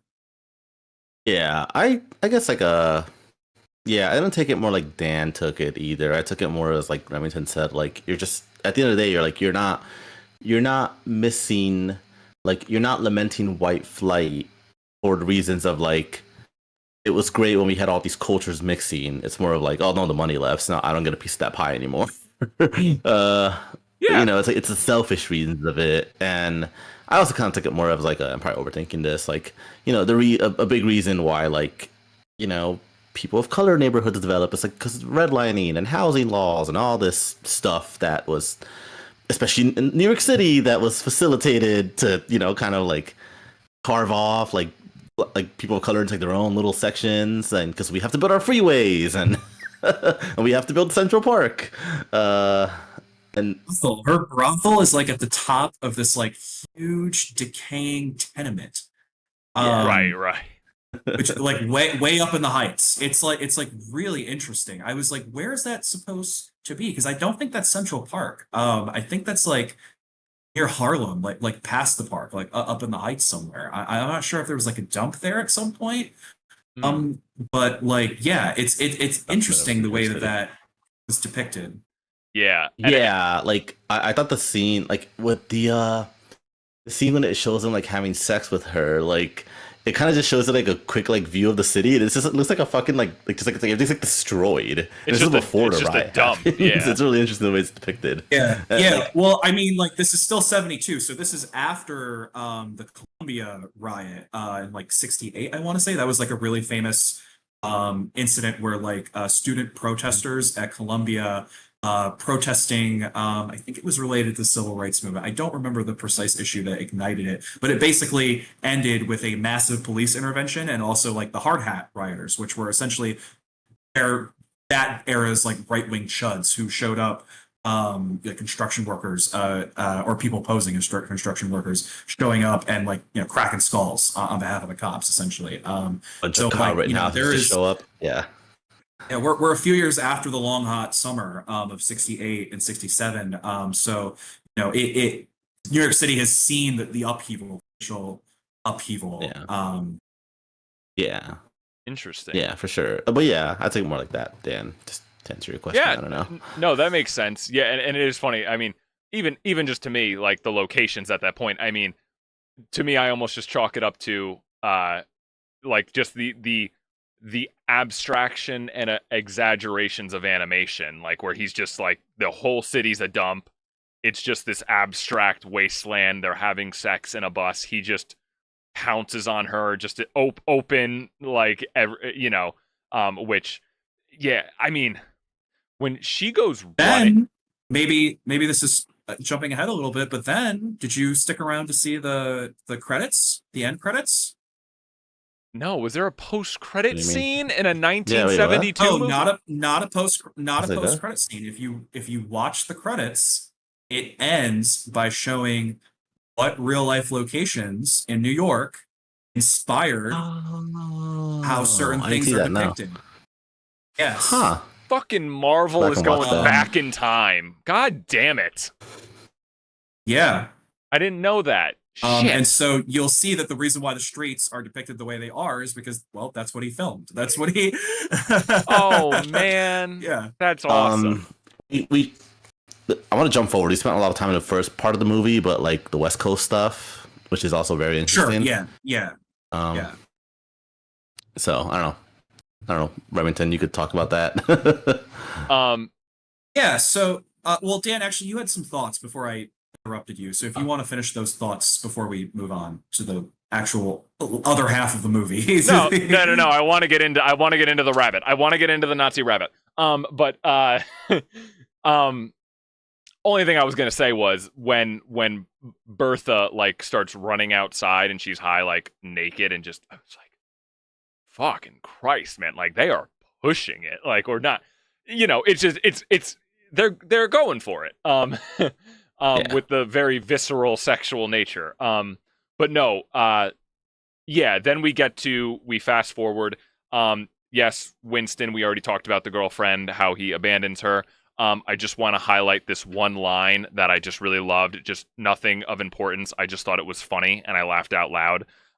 When Winston first walks to find him in the trash can, Fritz just pops out of the trash can, and he goes, what does he say?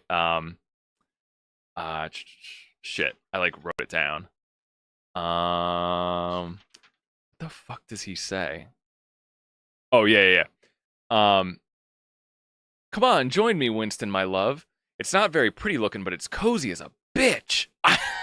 Something about that line delivery just got me. It's cozy as a bitch. I was like, oh man, that is funny. Yeah. But anyway, so we get to the desert. It's funny how it's depicted. It reminded me kind of like Red Rocket, how the Sean Baker movie, where the depiction of Texas is just constant, smokestacks and telephone wires and electrical plants, nuclear plants all over the place. So even in the desert, it's like a wasteland. Yeah. And then the interaction he has with the dog, which when his car breaks down, is basically like, I don't know, just this hick hillbilly, and he's like, all these damn fucking city people don't know what they're doing. And to his point, I mean, yes, he literally just ran out of gas, the dumbasses. But can I just say, this is where me and Ralph Bakshi actually meet minds. I just fucking hate everyone. I can't stand rural Americans. Can we like stop this one-way hypocrisy of how like the farmers and the blue collar workers can constantly like look down at like city people and like places where actual GDP is taking place, and but like it's like sacrilegious to make fun of farmers and say they're a bunch of hicks, because they suck. But they control the food, so. Fuck 'em. Well, you see, No, Dan, they don't. the issue Tyson with that does. statement is, you see, Dan, the issue with that statement is, to me, you both are rural Americans, actually. So I don't, you shouldn't hate on your own kind. God damn it! Yeah, I hate. Dan. No, I Yeah, hate. but then the whole My point is, I hate the whole rednecks. I hate rednecks. Like you no, know, but like they can yeah, get it. You can get it. They can get it too. I'm sorry. Fuck them. No, This I share sacred your, like, oh, they can shit on city people all they want, but it's like, oh, I'm sorry. Do you like know what Excel is? yeah, but the whole point is like, oh, you're like I'm holier than thou intellectual wannabe, but like you have no real world skills and you ran out of gas and you couldn't even figure that out. Right. And That's not the in the whole movie. point. I'm just projecting at that point. yeah. The scene is more what Gina's saying, but of It is. course we should note how quickly the man flips, where he goes from being like, "Yeah, I'm the best fixer there is," and he's like really friendly, He and then as soon as he kills the realizes the problem, chickens. all of the empathy just washes out of him. All of the like friendliness Yeah. is just like, "You morons," and it's like they really didn't Why? do anything to him. Like they slightly Yeah. wasted his time, but they didn't actually inconvenience or harm him in any way. And he's just like, "You're the worst people I have ever met because you didn't understand how to read the gas gauge." Like, I mean, he's kind of so- right.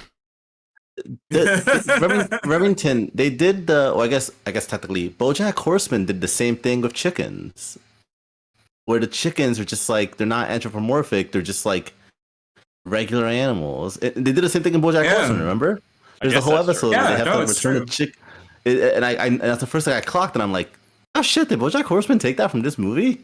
For listeners, the scene is when they're broken down on the road. They stop this dog person. He's an anthropomorphic dog driving a truck who volunteers to help them when he thinks they have genuine car trouble. And his job, his business, as it appears, is selling chickens. And so in the back of his car is like this huge stack of like cages of caged chickens, and the chickens like don't.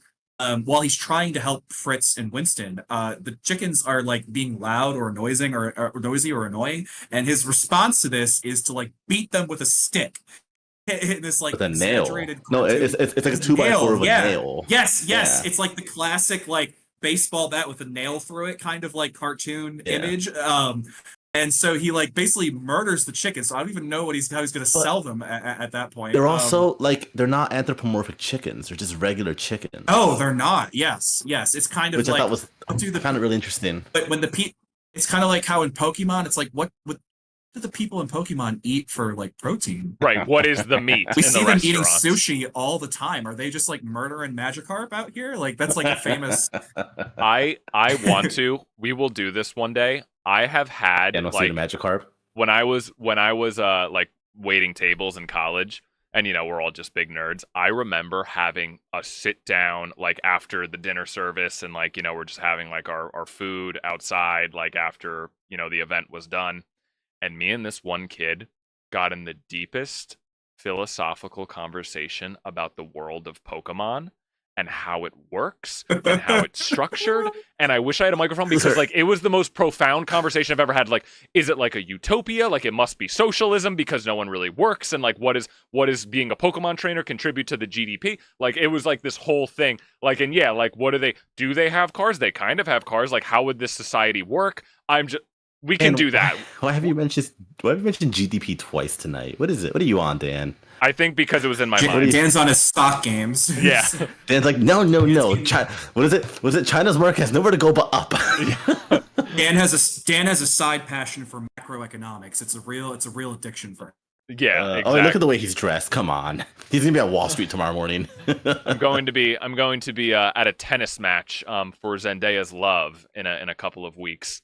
Yeah. Dan's got some stock trading in the morning, cocaine at noon, and then U.S. Open at like Challenger at 3 night. p.m. Yeah. Yeah. What's the Wolf of Wall Street back pills to straighten me out, and cocaine because it's just so damn fun. Like, he's like listing all of his pills. Yeah, but no. Now we can get into my like favorite character in the whole movie, the Nazi rabbit, who is my The Nazi rabbit. So first of all, let's talk about that introduction. The whole sequence with he's riding off and he's just the most on the Harley, and he's the most strung out looking rabbit ever. The animation, the character design is amazing, and the girlfriend, the horse, she has a name. Shit, what is her? Blue Horse? No, she has a name. Oh, she has an actual name. On. It's not super important. I don't know. I just wrote down girlfriend. It doesn't really. It does matter because I do think she has thematic significance. She does. She does. Is it? If you say it, I'll know it. Harriet. It's Harriet. Harriet. Yeah. So, the sequence of like him riding off, and she has to like catch him. So like she just climbs up a like a ridge, like a cliff, and just holds up a needle like a sword, and then he sees it in the rear view and comes. I mean, that's cinema. I don't know about you, Gene. That's cinema. That was cinema. I was so into that. That was like this. That truly earns the title of trippy. You know, in a day and age where I feel like so many movies are trying to feel druggy and trippy, I feel like that entire introduction of like just the Easy Rider rabbit, like just so strung out, like no movement. Yeah. And he just leaves the girlfriend, and she just, yep, this is just another Tuesday. I got to get hubby with his needle, and he'll come back and get me. Oh, the character introductions are really well done, I will say. Like, they off the bat, it's like, this is this character, this is their whole deal, here you go. Yeah, I loved that whole introduction. I don't know if you have any thoughts on just that, Remington. Oh no, that introduction is solid. No, image of like this tweaked out Nazi rabbit he's like terrifying. He is like a pure force of evil from the moment that you see him, and you just know instantly like this is not going to go well for anyone involved. It's quite, and the musical cues around him. Oh my god, it's so good. It's, you know, the sound design of this movie is really well done. I really like the soundtrack, and the sound's really well done. Yeah, probably my favorite thing of the whole movie was just like how great the sound was incorporated into like everything. And you it's held up pretty well.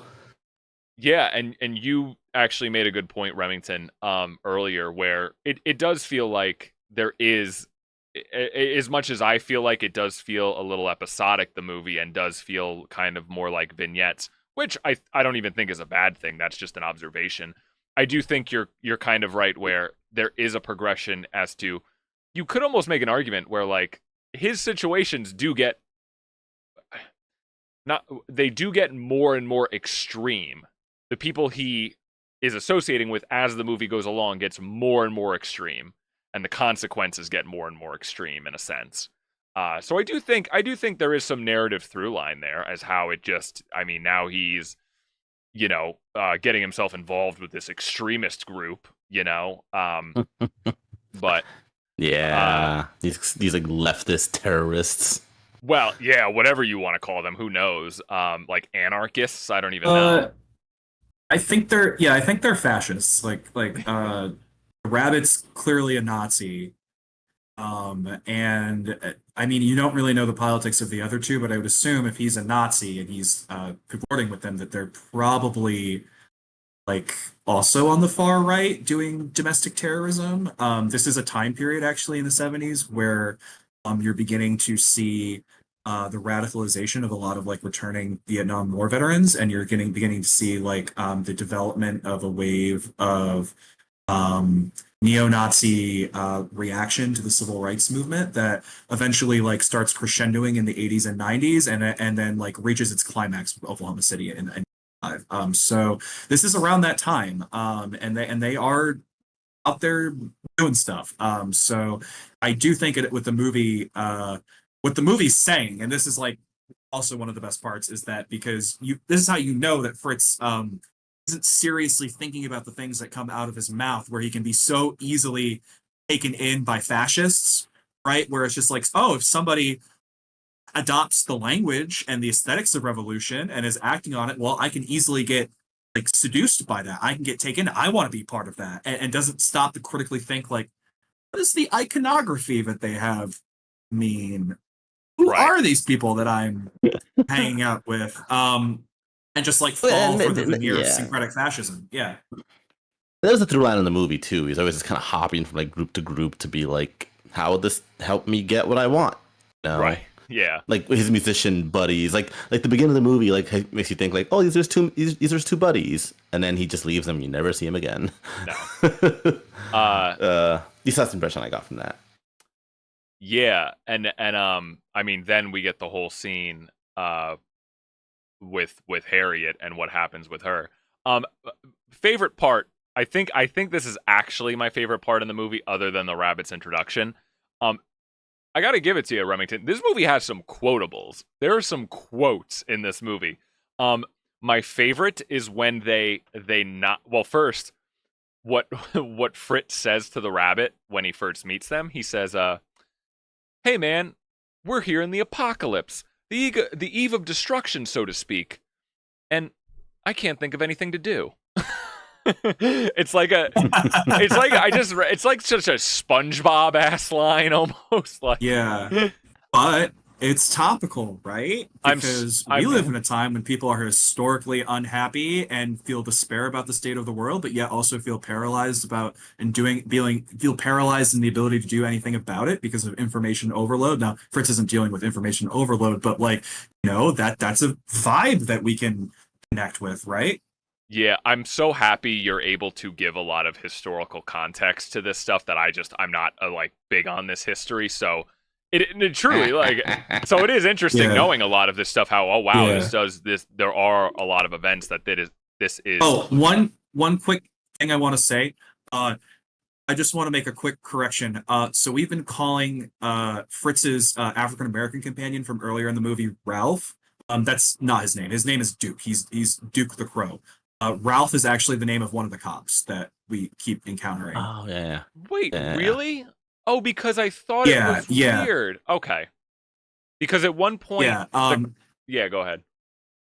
Yeah, I that didn't sound right to me. I was like, no, his name is Duke, but you said you took notes, and I was like, oh, maybe I'm misremembering this. But then I looked it up, and I was like, no, it's the cops are Ralph and Al. Oh, fuck me. I think Ralph is the like Boorish one, and then Al is like the Jewish one. And so Duke the Crow, Duke only is actually describing characteristic, the Jewish one. Yeah. The Jewish pig cop. But Duke is also like a stereotypical name for like a black action hero of this era too. So like that I just wanted to put that correction out there. Okay.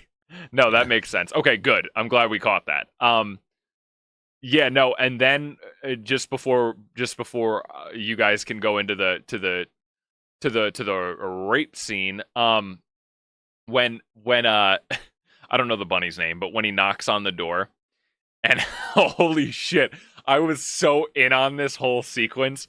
So the rabbit like twitches and his eyes like go red. Like there's not even just the twitch, it's not even the movement, it's the color in the eyes. Like his eyes flash red, and he goes howdy, John. And again, what I love about this movie is the rabbit, like some of the voices don't even sound like voice actors, aside from the canned recorded conversation. Some of these actors just, they don't sound like professionals at all, which I think adds to the charm of it. So he says, when he knocks on the door and the lizard answers, he goes, howdy, John. I brought you an old buddy of mine. He's a bright lad, but he's bored with life. And then he said, "You want to join a cult?" Yeah, he goes, wait, no, let me do it again. He goes, howdy, John. I brought an old buddy of mine. He's a bright lad, but bored with life. Haha. Exact delivery. Fritz, this here is John, former biker and small-time hood, turned fighter for the cause. And then it just trails off, and he goes, I swear, I was trying to, like, hear what he said, and he just goes, that cat had a beautiful head. Like I'm like, what? I swear that's what he said. But I like that whole interaction. I was like, gold. That was so fucking funny. Yeah, no, it's really good. Another interesting piece of texture is this is actually like a time when there's like a moral panic going on around people in like biker culture. Oh, And so like Oh, Angels. bike, yeah, biker gangs in this time did have links to fascists. They were dealing drugs, gang activity. So this is all like being talked about, and biker films is actually like a very important part of like exploitation cinema. Wild Angels is like a big one of those, and there's other notable examples from that. Easy Rider, I want to say that's like yeah, another yeah. big That's the one. one. Yeah. Yeah. So yeah, it's all in keeping with that vibe. So if you were a person in the 70s seeing that, you'd be like, oh, I've seen this kind of character before, That makes sense. Yeah. Damn. Um, I think it also just like works as a like how Dan, like you said, like his introduction, you're like, okay, like this is a bad dude. Like it's like Fritz is not a likable character. And you get to the point where like, no, this guy's worse. And like, a lot a through line in the movie is people just being selfish, especially Fritz, but it's like, no, this guy is so much worse. Like he sets up his own girlfriend to get gang raped. Like it's and I think it's a really interesting like what is it? Like everything kind of leads to for Fritz's character, like arc where you have to introduce this character who's like, no, I'm worse than you, like I'm so much worse than you, you're selfish, but like you're not trying to rape someone, like I am. right. yeah, yeah, and this actually, I'm going to save this when we actually get to the ending of the movie, but this actually gets to part of why my qualms with the ending of the movie, at the very ending of the movie, and this sort of what you're getting at, Gene, actually sort of is like sets that up. But we Okay. should finish talking through like the gang rape and everything else that follows from that. So yeah, how Yeah. did you guys deal with that? Oh, first we should talk about like who the other companions are. Like one of them's like this hooded snake, Snake. Yeah. and the other one is like this evil looking lizard woman. Yeah, I mean, I honestly, yeah, go ahead, Gene. No, I mean, you go, Dan. I don't really have much to say about that whole sequence. I mean, it was just kind of like, yeah, it got the point across. Yeah, it's just those elevating stakes of like, okay, Yeah. well, I mean, you already got someone killed, but it's like now it's like it's a brutal, like holding down like gang rape that he's witnessing, and he's like literally jerking off in the corner. And yeah, it's just Yeah. to me it was just showing this very violent act on someone yet again, but just from a more extremist group. Like Yeah. it's effective. It does what it set out to do. I just don't have any more commentary on it. I guess. Well, it's like Remington said.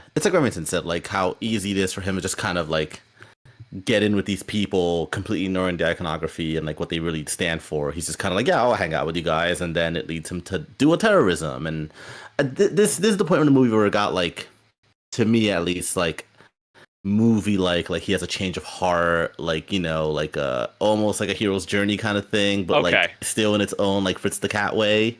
I think like, this is like, yeah. Yeah, like the movie kind of does that. I think this And again, is where like, we're it's- getting to. Yeah. Yeah, and it's not like, I don't know. It's I don't know, it's as closest to a hero's journey this movie can muster, in my opinion. But again, like as you said, it's a result. Remington of Fritz's whole like doesn't really think about much. He's just kind of like, yeah, I'll do this because I'm selfish, and yeah, I'll do a terrorism. Why not? And then he's kind of like, maybe I shouldn't do a terrorism. Well, like there's not much like introspection in my opinion. But it just feels like a movie thing they just kind of had to do, or I don't know, felt like they had to do.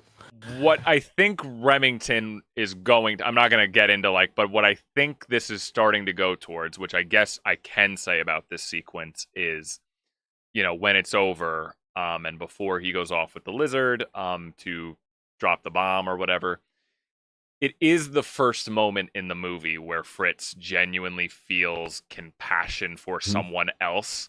It's his Yeah. only act of selflessness towards Harriet, before he goes off. As she's like sitting crying at the ground, which is like, okay, like, yeah, he had to go through the most extreme, like literally watch someone get gang raped to like feel empathy for anyone other than himself. So Yeah. I guess we're starting to get towards a turn there. So I don't know what you thought, Remington, or what you were getting at. Yeah, that's a good hint, but I do still want to save what I think the scene is doing that I don't I think the gang rape is powerful and impactful, and I do think it um serves a purpose. So to me, what the movie works because it is treating Fritz as its punching bag, right? So what is good about the scene to me is that it shows Fritz as it's kind of like, you moron, you didn't help this woman, you just sat there, like you then just kind of abandoned her afterwards, like you felt bad about it, but what does that accomplish? This is still kind of you in your head, and so Hmm. that is in keeping with the movie. Where it starts to not work is actually what it's setting up down the road, which we'll get to, and that comes actually after the bombing. But it is part of like the hero's journey that Gene is getting into. Do we have anything else we want to say about that before we get into the actual terrorism, so to speak? You had mentioned earlier how a big movie is about the whole like free love, open love thing, and like the gang rape scene kind of like is a commentary on that in a ways or something. You mentioned it earlier. So it's like the movie is like critiquing free love because free love is one of these big animating ideas that are in the zeitgeist at this Right. time. So well when it depicts sexuality through the whole spectrum through the movie, it's kind of like critiquing that. And so like to include these are supposed to be like revolutionary people, right? These are supposed to be people trying to upend the status quo, upend everything that comes with that, perhaps even patriarchy. But here they are perpetrating a gang rape, or in Fritz's case, not trying to stop a gang rape. That's like part of what I would point to. And then I think that there's like a purposeful contrast with like the opening with an orgy, which is consensual. It is a consensual orgy, and then ending Yeah. with a rape. Barely. Okay. Yeah. Interesting. Okay. No, that does track. Yeah, and then Okay. Yeah. we get to the I don't know if you had anything else on that, Gene. I just want to because you mentioned it earlier, so I was like, oh, I want to hear you say about that. Yeah. Okay. Yeah, and then we get to the act of actually planting the bomb. He does, and then it's a very short sequence, and he's like, "You guys don't even know what a revolution is. This is stupid." It's almost like kind of a Looney Tunes thing, where he's like, as he's doing it, he's like, "This is fucking stupid," and then he plants it, and he says, and this is where again this line it feels platitudey to me, where he says his whole revelation line and his arc line is like, I think I wrote it down. It's like, oh, the love you give is equal to the love you get. And that's like his Beatles big line. That's his big. Oh, is that a Beatles line? I don't know. The love you give is equal to the love you. Yeah, it's like the last line of the Beatles' last album. Oh, yeah, like it just felt very like, Hold on. yes, I'm like gonna I look guess this just up. it's not a very deep message, I guess. What are you thinking, Remington? Fritz is not a very deep person. No, you're right. He No, thinks you're he's right. deep, You're right. I and he's shouldn't be not. thinking. You're right. No, you're right. I shouldn't be thinking. Yeah. Right. But Wait. no, I actually. Dan, what's the I'm line he sorry, says? Did you write this down? Sorry. It's the love you give is equal to the love you get. Yeah. Wait, sorry, Dan. Did you write the line down? Yeah. Yeah, literally like Eagles song, which is the Long and Abbey or the Hidden. Just like a Paul McCartney acoustic track. Anyway, like the last line is, and in the end, the love you take is equal to the love you make. And people were always like, oh, that was the last line the Beatles ever said on a record. Oh, and it's like, it's not that deep, dude. Oh. Yeah. It's just, like when you said that line, I don't fucking notice that during the movie too. I just like just now I'm like, wait, that's a Beatles thing. I mean, Anyway, it's simple but true. I mean, I guess it works. Yeah. I actually yeah. really love this. It is Looney Tunes-esque, but I do actually really love whole sequence when he's at the power station and he's planning the bomb, I mean, and he it's realizes he doesn't want to do it's this. literally like It's like Dynamite, which is very like Looney Tunes, like Acme Right. sort of thing. No, I liked it. No, I liked it. I thought it was funny. I just really love the great punch of like him realizing, I'm not gonna do this crap, and then like he just sees like in Looney Tunes, like he just sees like the trail of gunpowder just go right past him, and it hits the bomb, and he doesn't deactivate it in time, and he's just like, he looks right at the camera, he's like, far out, and then it's just the most horrifying explosion you ever saw. That whole sequence, that's like pure Ralph Bakshi, like when it goes all red and you see like almost like a nuclear level explosion, at least It's like real artistically, not footage. literally. Yeah, because that's him doing his Yeah. like little rotoscope method. Yeah, that's all over the Lord of the Rings movie. With stuff like that. It's really good. And I think it captures kind of what it's getting at, kind of like down to a perfect microcosm, because again, like Fritz is not a very deep person.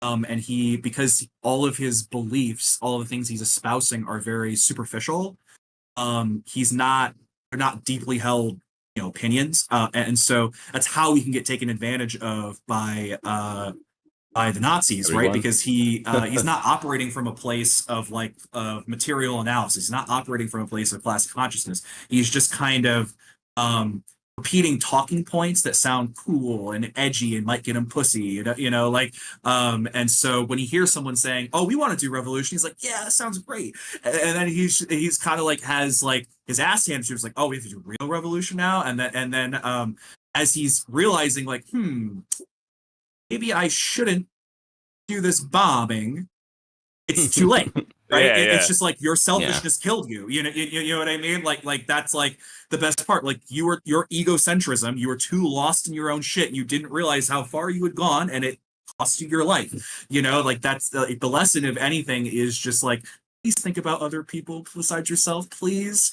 Please, please, please, please, please. And it even gets into something real because literally the Nazis betray him, right? They're kind of like, that was kind of like their whole, maybe that wasn't Blue's move, maybe that's the Nazi rabbit. Maybe he genuinely liked Fritz, but like the other two, that's what they immediately see. They see he's a chump.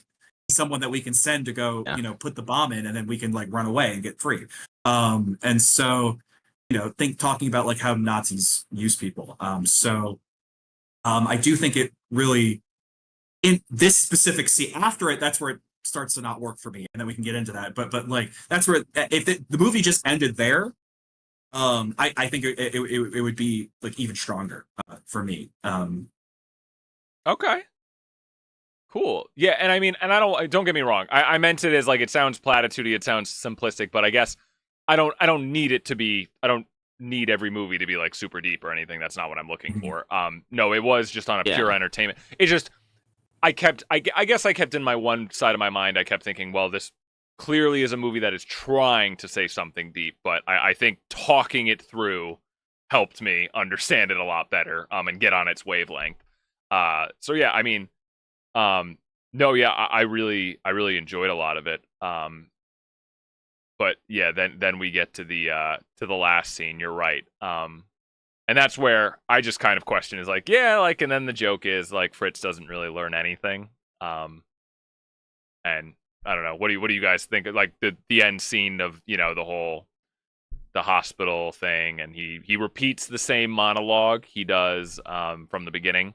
I've fought many a good man and laid many a good woman, and but what do you guys take away from that? Well, yeah, Remington, why don't you like it? I don't know, because I think it goes against like what the movie is leading up to, because it's kind of like so like it's taking what you see in the gang rape scene, and it's like we're trying to redeem Fritz now, but it's like if you're spending the whole movie condemning him, why are you then trying to save him in the end? You know what I mean? So I think it's just like you're saying he's this like liar and he's a cheat and he's hypocritical and he's too self-possessed, and he doesn't really learn anything, and then you're trying to like have your cake and eat it too at the end when he's just like, Fritz, isn't he just a lovable scamp, like so it.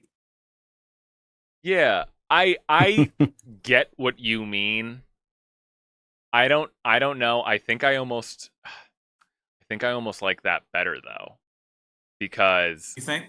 because it's nihilistic. It's like, yeah, this prick didn't learn a thing, and he's still kicking, and he just gets away with it. Like it's very it's a good ending for Fritz, but it's very not like I found this movie to be deeply nihilistic. And and it is a complete arc, like admittedly, which is a it calls back then. It calls it is a complete arc. Like it calls back to his like little opening monologue, and this time the monologue is true. He has now done the things that he was reporting to have done, essentially. But like it, he's just like monetizing his story, not monetizing, but like cashing in sexually for his story, for pussy, right? So like it is a complete arc, but to me, I just think it undermines a lot of what the movie is saying, and I also think that it's telling. Bakshi wasn't that wasn't Bakshi's planned ending for the movie. He kind of like acquiesced to like find it. I don't remember. I'm trying to find it right now, but essentially he got feedback that he should have a more positive ending. One of those, and so in this, like Clerks, like Clerks. Yeah, so I don't know if you guys know, but rather than Clerks ending in the original ending, so rather than him dying, he's saved in the hospital. And that also is exactly like Clerks. Have you seen Clerks, Remington? I have seen Clerks only one time though, and it was fairly recent. You know what the original ending? No. Was it Randall goes home and some dude comes in to rob the store and shoots Dante dead? That's the original ending of Clerks. But it's like super like sad and like it didn't test very well, so they just changed it.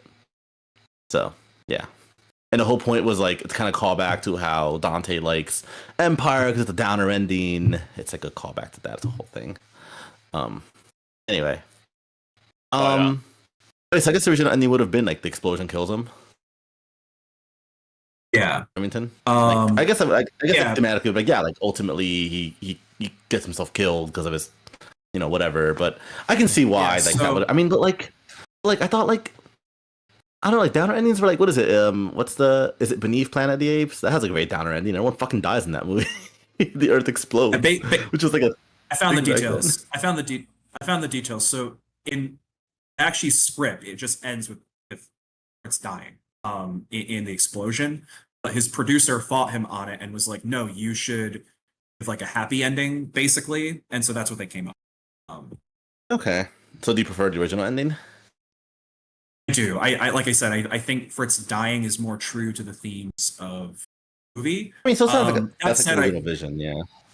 That said, I do think the comedy of the ending is still pretty good, where he's like going back, where you think he's like crippled and dying in his hospital bed, and he's just like, and he's like repeating the monologue, and he's just like, "There's one thing." I'm probably paraphrasing. He's like, "There's one thing you can do.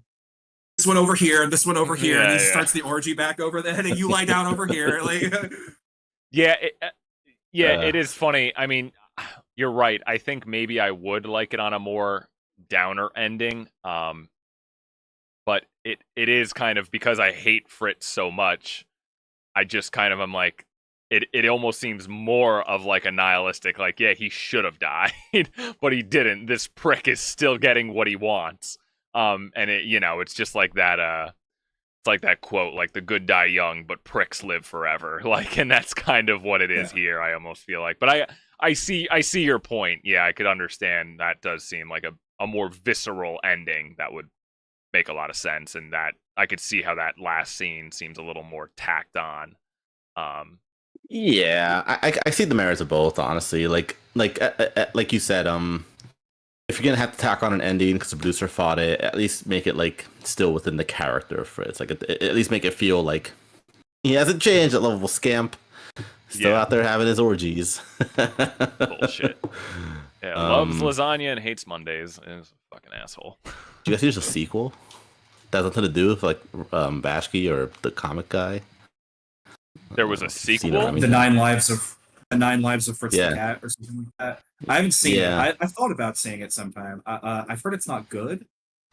Yeah, and was it Bashki? What's his name? Ralph.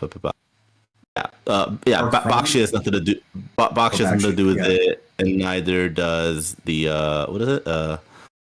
Robert Taylor. No, it's just the director. Robert Crumb. Yeah, they have nothing to do with it. Any involvement. So it's more of just like some guy, which again leads me to like, how did he get the rights? Did Robert Crumb just sell the rights again and come to regret it? Happened twice. Yeah, I don't know. Anyway, I oh, go ahead. oh, I don't know. I thought we were doing closing monologues, but you go, Dan. I did have unless you guys had anything else, there was like one last like just a theme I just kind of wanted to get into, like a whole philosophical thing. I have like a very visceral reaction to. That's like kind of Answer throughout this intellectual movie. ones, sure. Yeah, just like this is a personal thing that I always think about. So the whole idea that Fritz is telling himself throughout the entire movie is like, you know, this idea of like kind of when he says it in his monologue and when he's bitching like about the kids studying in class, and he's like before he lights his dorm on fire, he's saying The world stuff. is passing by around you. Yeah, like all of that kind of speak, like the world is passing around you, like I got to be out there and live life. What the hell? Which he does. What the hell does he say? I wrote this shit down somewhere. But anyway, yeah, just like all these ideas of like, oh, I'm a writer. Oh yeah, the idea of like living life and not letting the world pass you by, and like living every day like it's your last. I hate all of those sentiments in like movies and pop culture. I hate that whole idea of like, you got to be living your life and you got to get out there and you got to. Everyone that I've met in real life over the years that kind of has that attitude, or at least feels the need to verbalize it out loud, I feel like is on the inside a deeply miserable person. Like Yeah. I feel like the idea of like, what does that mean? Like, oh, I got to go out there and experience the world and live life. Like, I mean, I feel like to a lot of people that just means I need to get pics for the gram, like in our modern age, you know? Like, I always hate, like, I've just known people where they say this stuff, and it's like, that just means, like, in college, like, I'm thinking more of, like, the 2010s and, like, just this toxic culture around, like, oh, we got to get out there and do this stuff. And I'm like, what does that really mean? It's just, it's so, like, people have to tell themselves that, like, oh, I'm living life. Like, it's not that they're not explaining it as like a philosophy they believe. It's like it's something they need to tell themselves, like this idea of this fear of like, oh, I'm wasting my life. Like, I remember there was a time, like I'm like speaking to personal experience now, like I remember when Snapchat first became a thing, and you know, I feel like we're kind of getting away from this culture a little bit now, where like it felt like when people would post like Snapchat stories, I don't know if people still use Snapchat, but it's like it almost felt like it got to a point where like your life didn't have any meaning, like, or you weren't really existing in the real world, like if you didn't like post a story of like what you were doing in life, like every time you go, every time you go to a bar, every time you go out to eat, every time you're socializing, was like you need to prove it, like that I am like to show the world you're doing things. Yeah, and it's like, and if you're not, you're like wasting your life. And I just feel like it's kind of like the YOLO lifestyle thing that was so cringe, and I just always hated that. I found that so pretentious, like, and not to be like a whataboutism, but like, like there's fucking kids like in Africa that like if they get a meal for a day, like they're living their life just fine. I mean, that's not a good point or a good comparison, but do you guys get what I'm? Do you understand what I'm getting at? Like, I always hate that mentality. Yeah. I find it always so hollow. The just like live life to the fullest, grab life by the horns. Like you have to be 100% living life every single day. Like it's your last. It's like, well, I got to pay rent. It's a lifestyle that is just not feasible unless you're wealthy. That's my issue with it. Like, and that's also what the movie's saying, right? Yeah, and I mean, and you see it now with influencers, like where, I mean, it's all curated. Like their whole feeds are curated. All these wealthy people who are, you know, advertising these lifestyles. But like, yeah, that's available to you because you're wealthy. It's not available. I have a mortgage and a shit-paying job. It's not. I'm not going to just fucking Italy and hanging out in the Mediterranean on a yacht with. I'm not DiCaprio. Like that's just. It's a fiction. It's a fantasy. But for just the uber wealthy, it's not. Sure, I get what you're saying. I do think we're getting a little bit better about it now, where I do think people are a little bit more aware of that type of thing, where, that like, if you're doing these things, like we're a little bit more, I think younger generations, we're a little bit more in the know about like, okay, there's influencers. Well, not everyone. Right. I mean, it's still a thing. And I'm not even speaking strictly like influencers. I'm not even speaking like a strictly like social media thing. Just like a culture in general, like this idea of like you gotta just get out there and like I'm not saying that's a bad thing. It's just like right, there's a class thing to it, and there's like a pretentious thing to it. I feel like it's just like it's when people have to outwardly state that, when people have to like explain to you like their philosophy on life, or they feel the need to verbalize these things to you, it's like, who are you doing this for? What? It's an Oscar acceptance speech. It's when someone goes up there with their Oscar, it's like, dreams come true, follow your dream. Like, yeah, but like, not for most people. It's just more die but after working a 9 to 5 their whole life. Go ahead, Ron. To reel it in a bit, what the movie's getting at with that is it's describing a specific type of person who in college is maybe feeling a little burnt out and is then taking it out on college and saying, well, maybe this just isn't for me. Maybe I'm above this. Maybe I should just say, screw it all and go out there and throw myself to the wind and see what happens. A little bit, but it's like, but we know this person because we've been to college, and it's the same person who's telling themselves these things because they're setting themselves up to drop out, basically. Right? Yeah. It's because they think Bill Gates, they think that they're Mark Zuckerberg. They think that they're these people, which is like a very rare kind of person where it works out. But for most people, it's like, you didn't quite get the job you wanted. So you're living with your parents now, and you don't have a degree, and you have a bunch of debt because you didn't finish and you didn't pay off your loans, and you don't have a means of paying off your loans. So the movie's justify why you dropped out. Good because Fritz, of course, fucks up his life, right? He's gonna go to jail probably. He's under arrest in the hospital. He's ruined a lot of his relationships. So it's describing a specific kind of person that usually winds up at colleges, who can't hack it and is going through things. And honestly, there's nothing even wrong with. I can sympathize with the idea of like, hey, maybe this isn't for me. Maybe this isn't.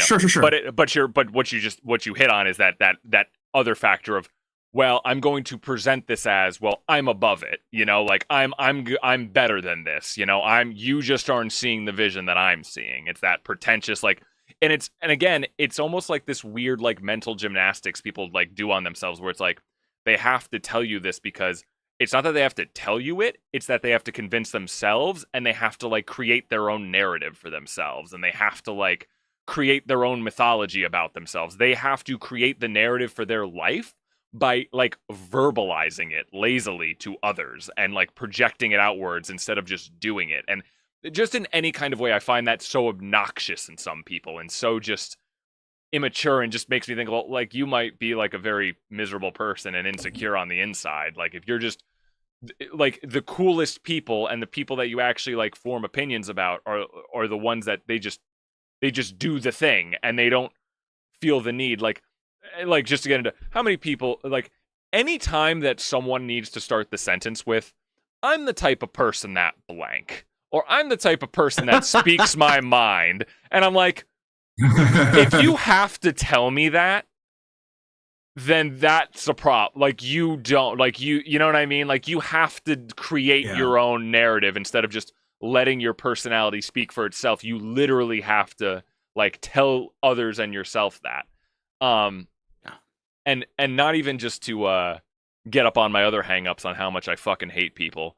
Kind of in the same point, or just kind of in the same lane. I remember in the early 2010s, I grew such contempt for a lot of like Seth Rogen movies and comedies of the 2010s.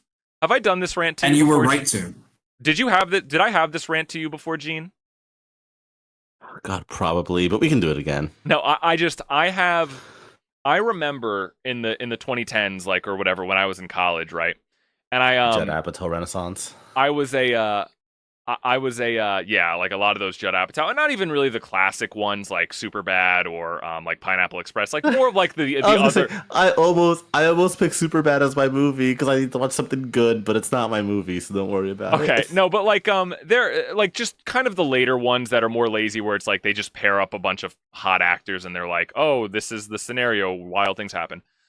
I was They're funny people. I was in I was a this is gonna so I was a volunteer firefighter for a long time in college, and a lot of the people that I hung out with, a lot of very cool people, but I'm gonna say this in the nicest way possible. It's a little more like backwoodsy, rednecky, very nice people, but it's the type that normally wouldn't go out of their comfort zone and wouldn't leave like, their family's houses. Like if you had to do something, if you wanted to hang out, like you had to go to like their uncle's campfire in their lawn. Like they would never go out into the world. This is almost just kind of becoming a critique on conservatives, because they would bitch about the world around them, but they would never dare experience the world outside themselves. So maybe now I'm going against my first point.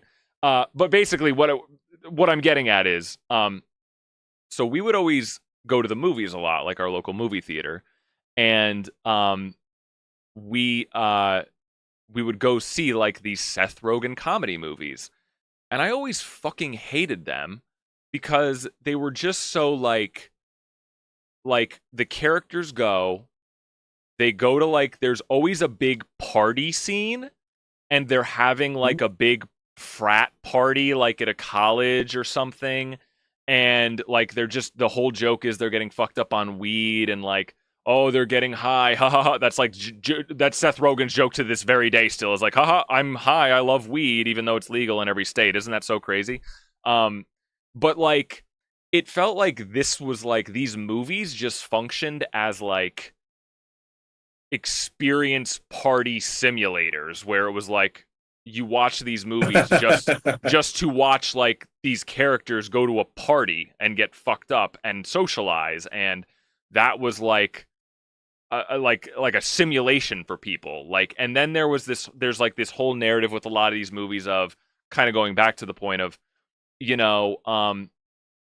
would find these comedies where it's like kids in college and they're in their dorm rooms, and it's this whole narrative of like being in college, and like we have to find ourselves, we have to experience things, we need to do the drugs and go to the parties. And I just felt like all of that 2010 shit that we saw in media and in movies and stuff was always just like such a bullshit lie, just telling us like this is what you need to do as a youth to grow into yourself. But it's like, here we live in an age like more and more where like college is kind of a scam, no one can afford it, but yet like we were told all of these years of us coming up, like you have to go to college, you have to go stay in a dorm and take out tons of debt, like, or you won't get to have these very movie perfect moments of you sitting in a dorm with your friends and finding yourselves splitting a blunt and like making out with three people. You know what I mean? I feel like I'm kind of contradicting my first point, but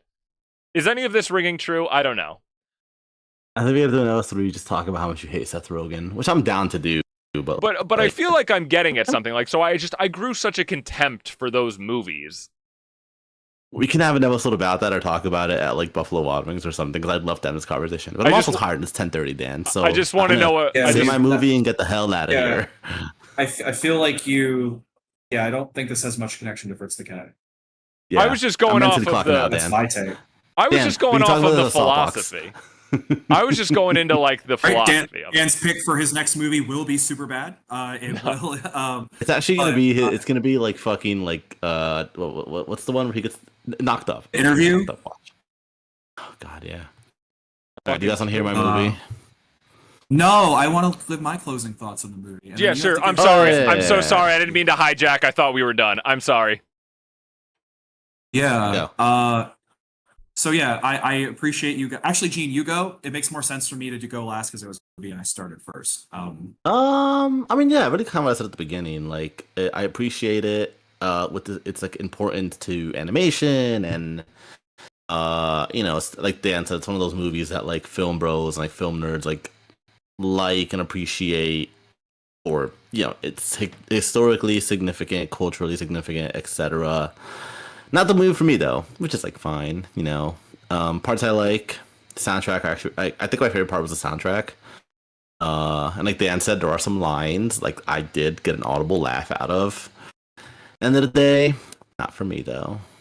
So 2 out of 5. See me on Letterboxd. I can subscribe. I don't know. I'm not giving it a 2 out of 5. I'm just to bullshit something to get a reaction from Remington. I am glad I watched it though. This was I do love watching like older movies that are like, this is a significant movie, you should watch it, like the Casablanca thing, the bridge over, no, was it the fucking, I'll think of some movies. Yeah, River Kwai.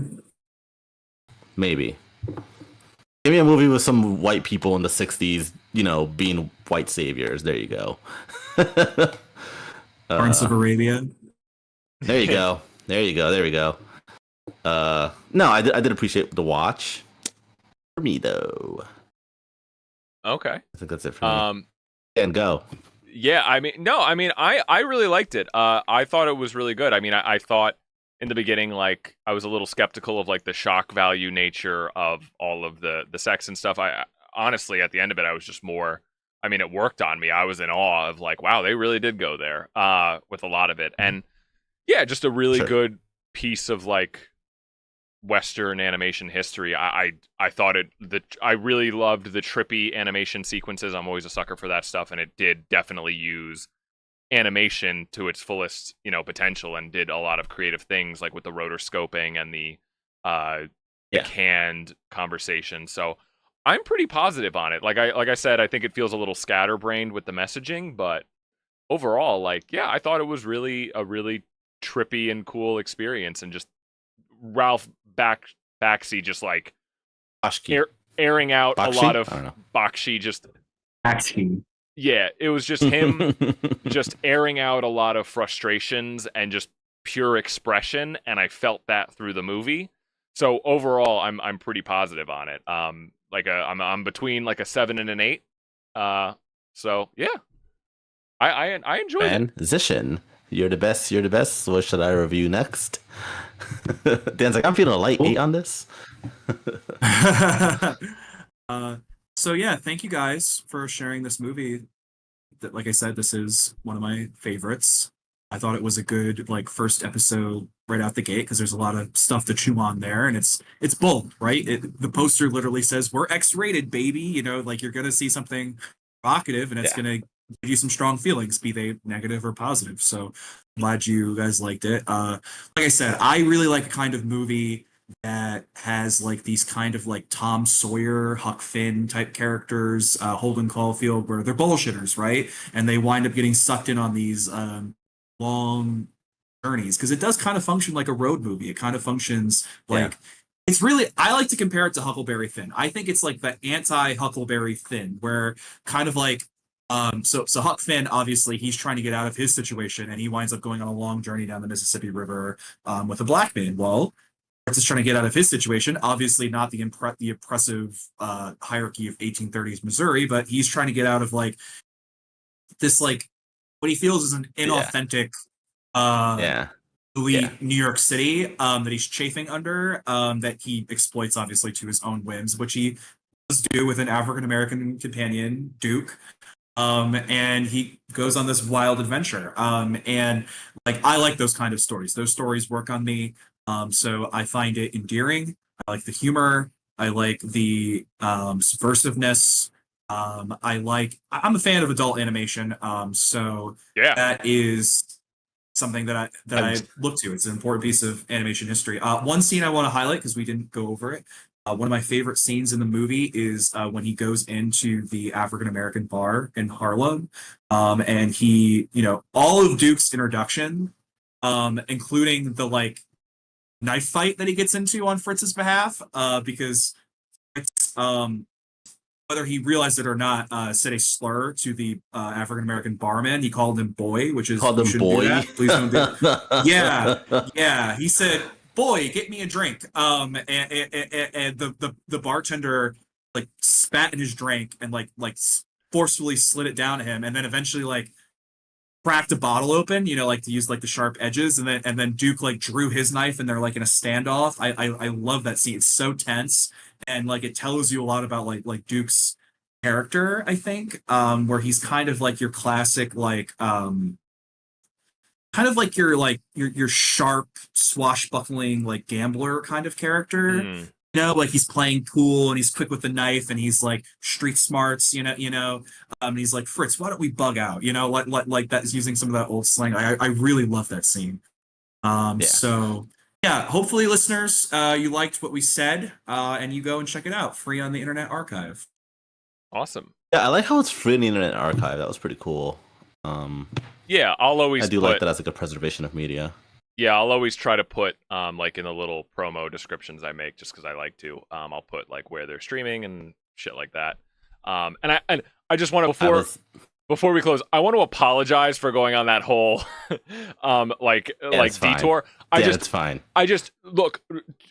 Honestly, Remington, like this was a really. I swear to God, just shut the hell up. Tell me about it. Oh, I need a beer in hand for me to hear about this. No, I'm not. I'm just saying this was a really good, dense movie to talk about, and I don't know if like the movies that I'm going to like recommend or like are always going to be this rich for conversation. So like, I enjoy detours, and I was just extrapolating off of like things of like lines that I thought in the movie.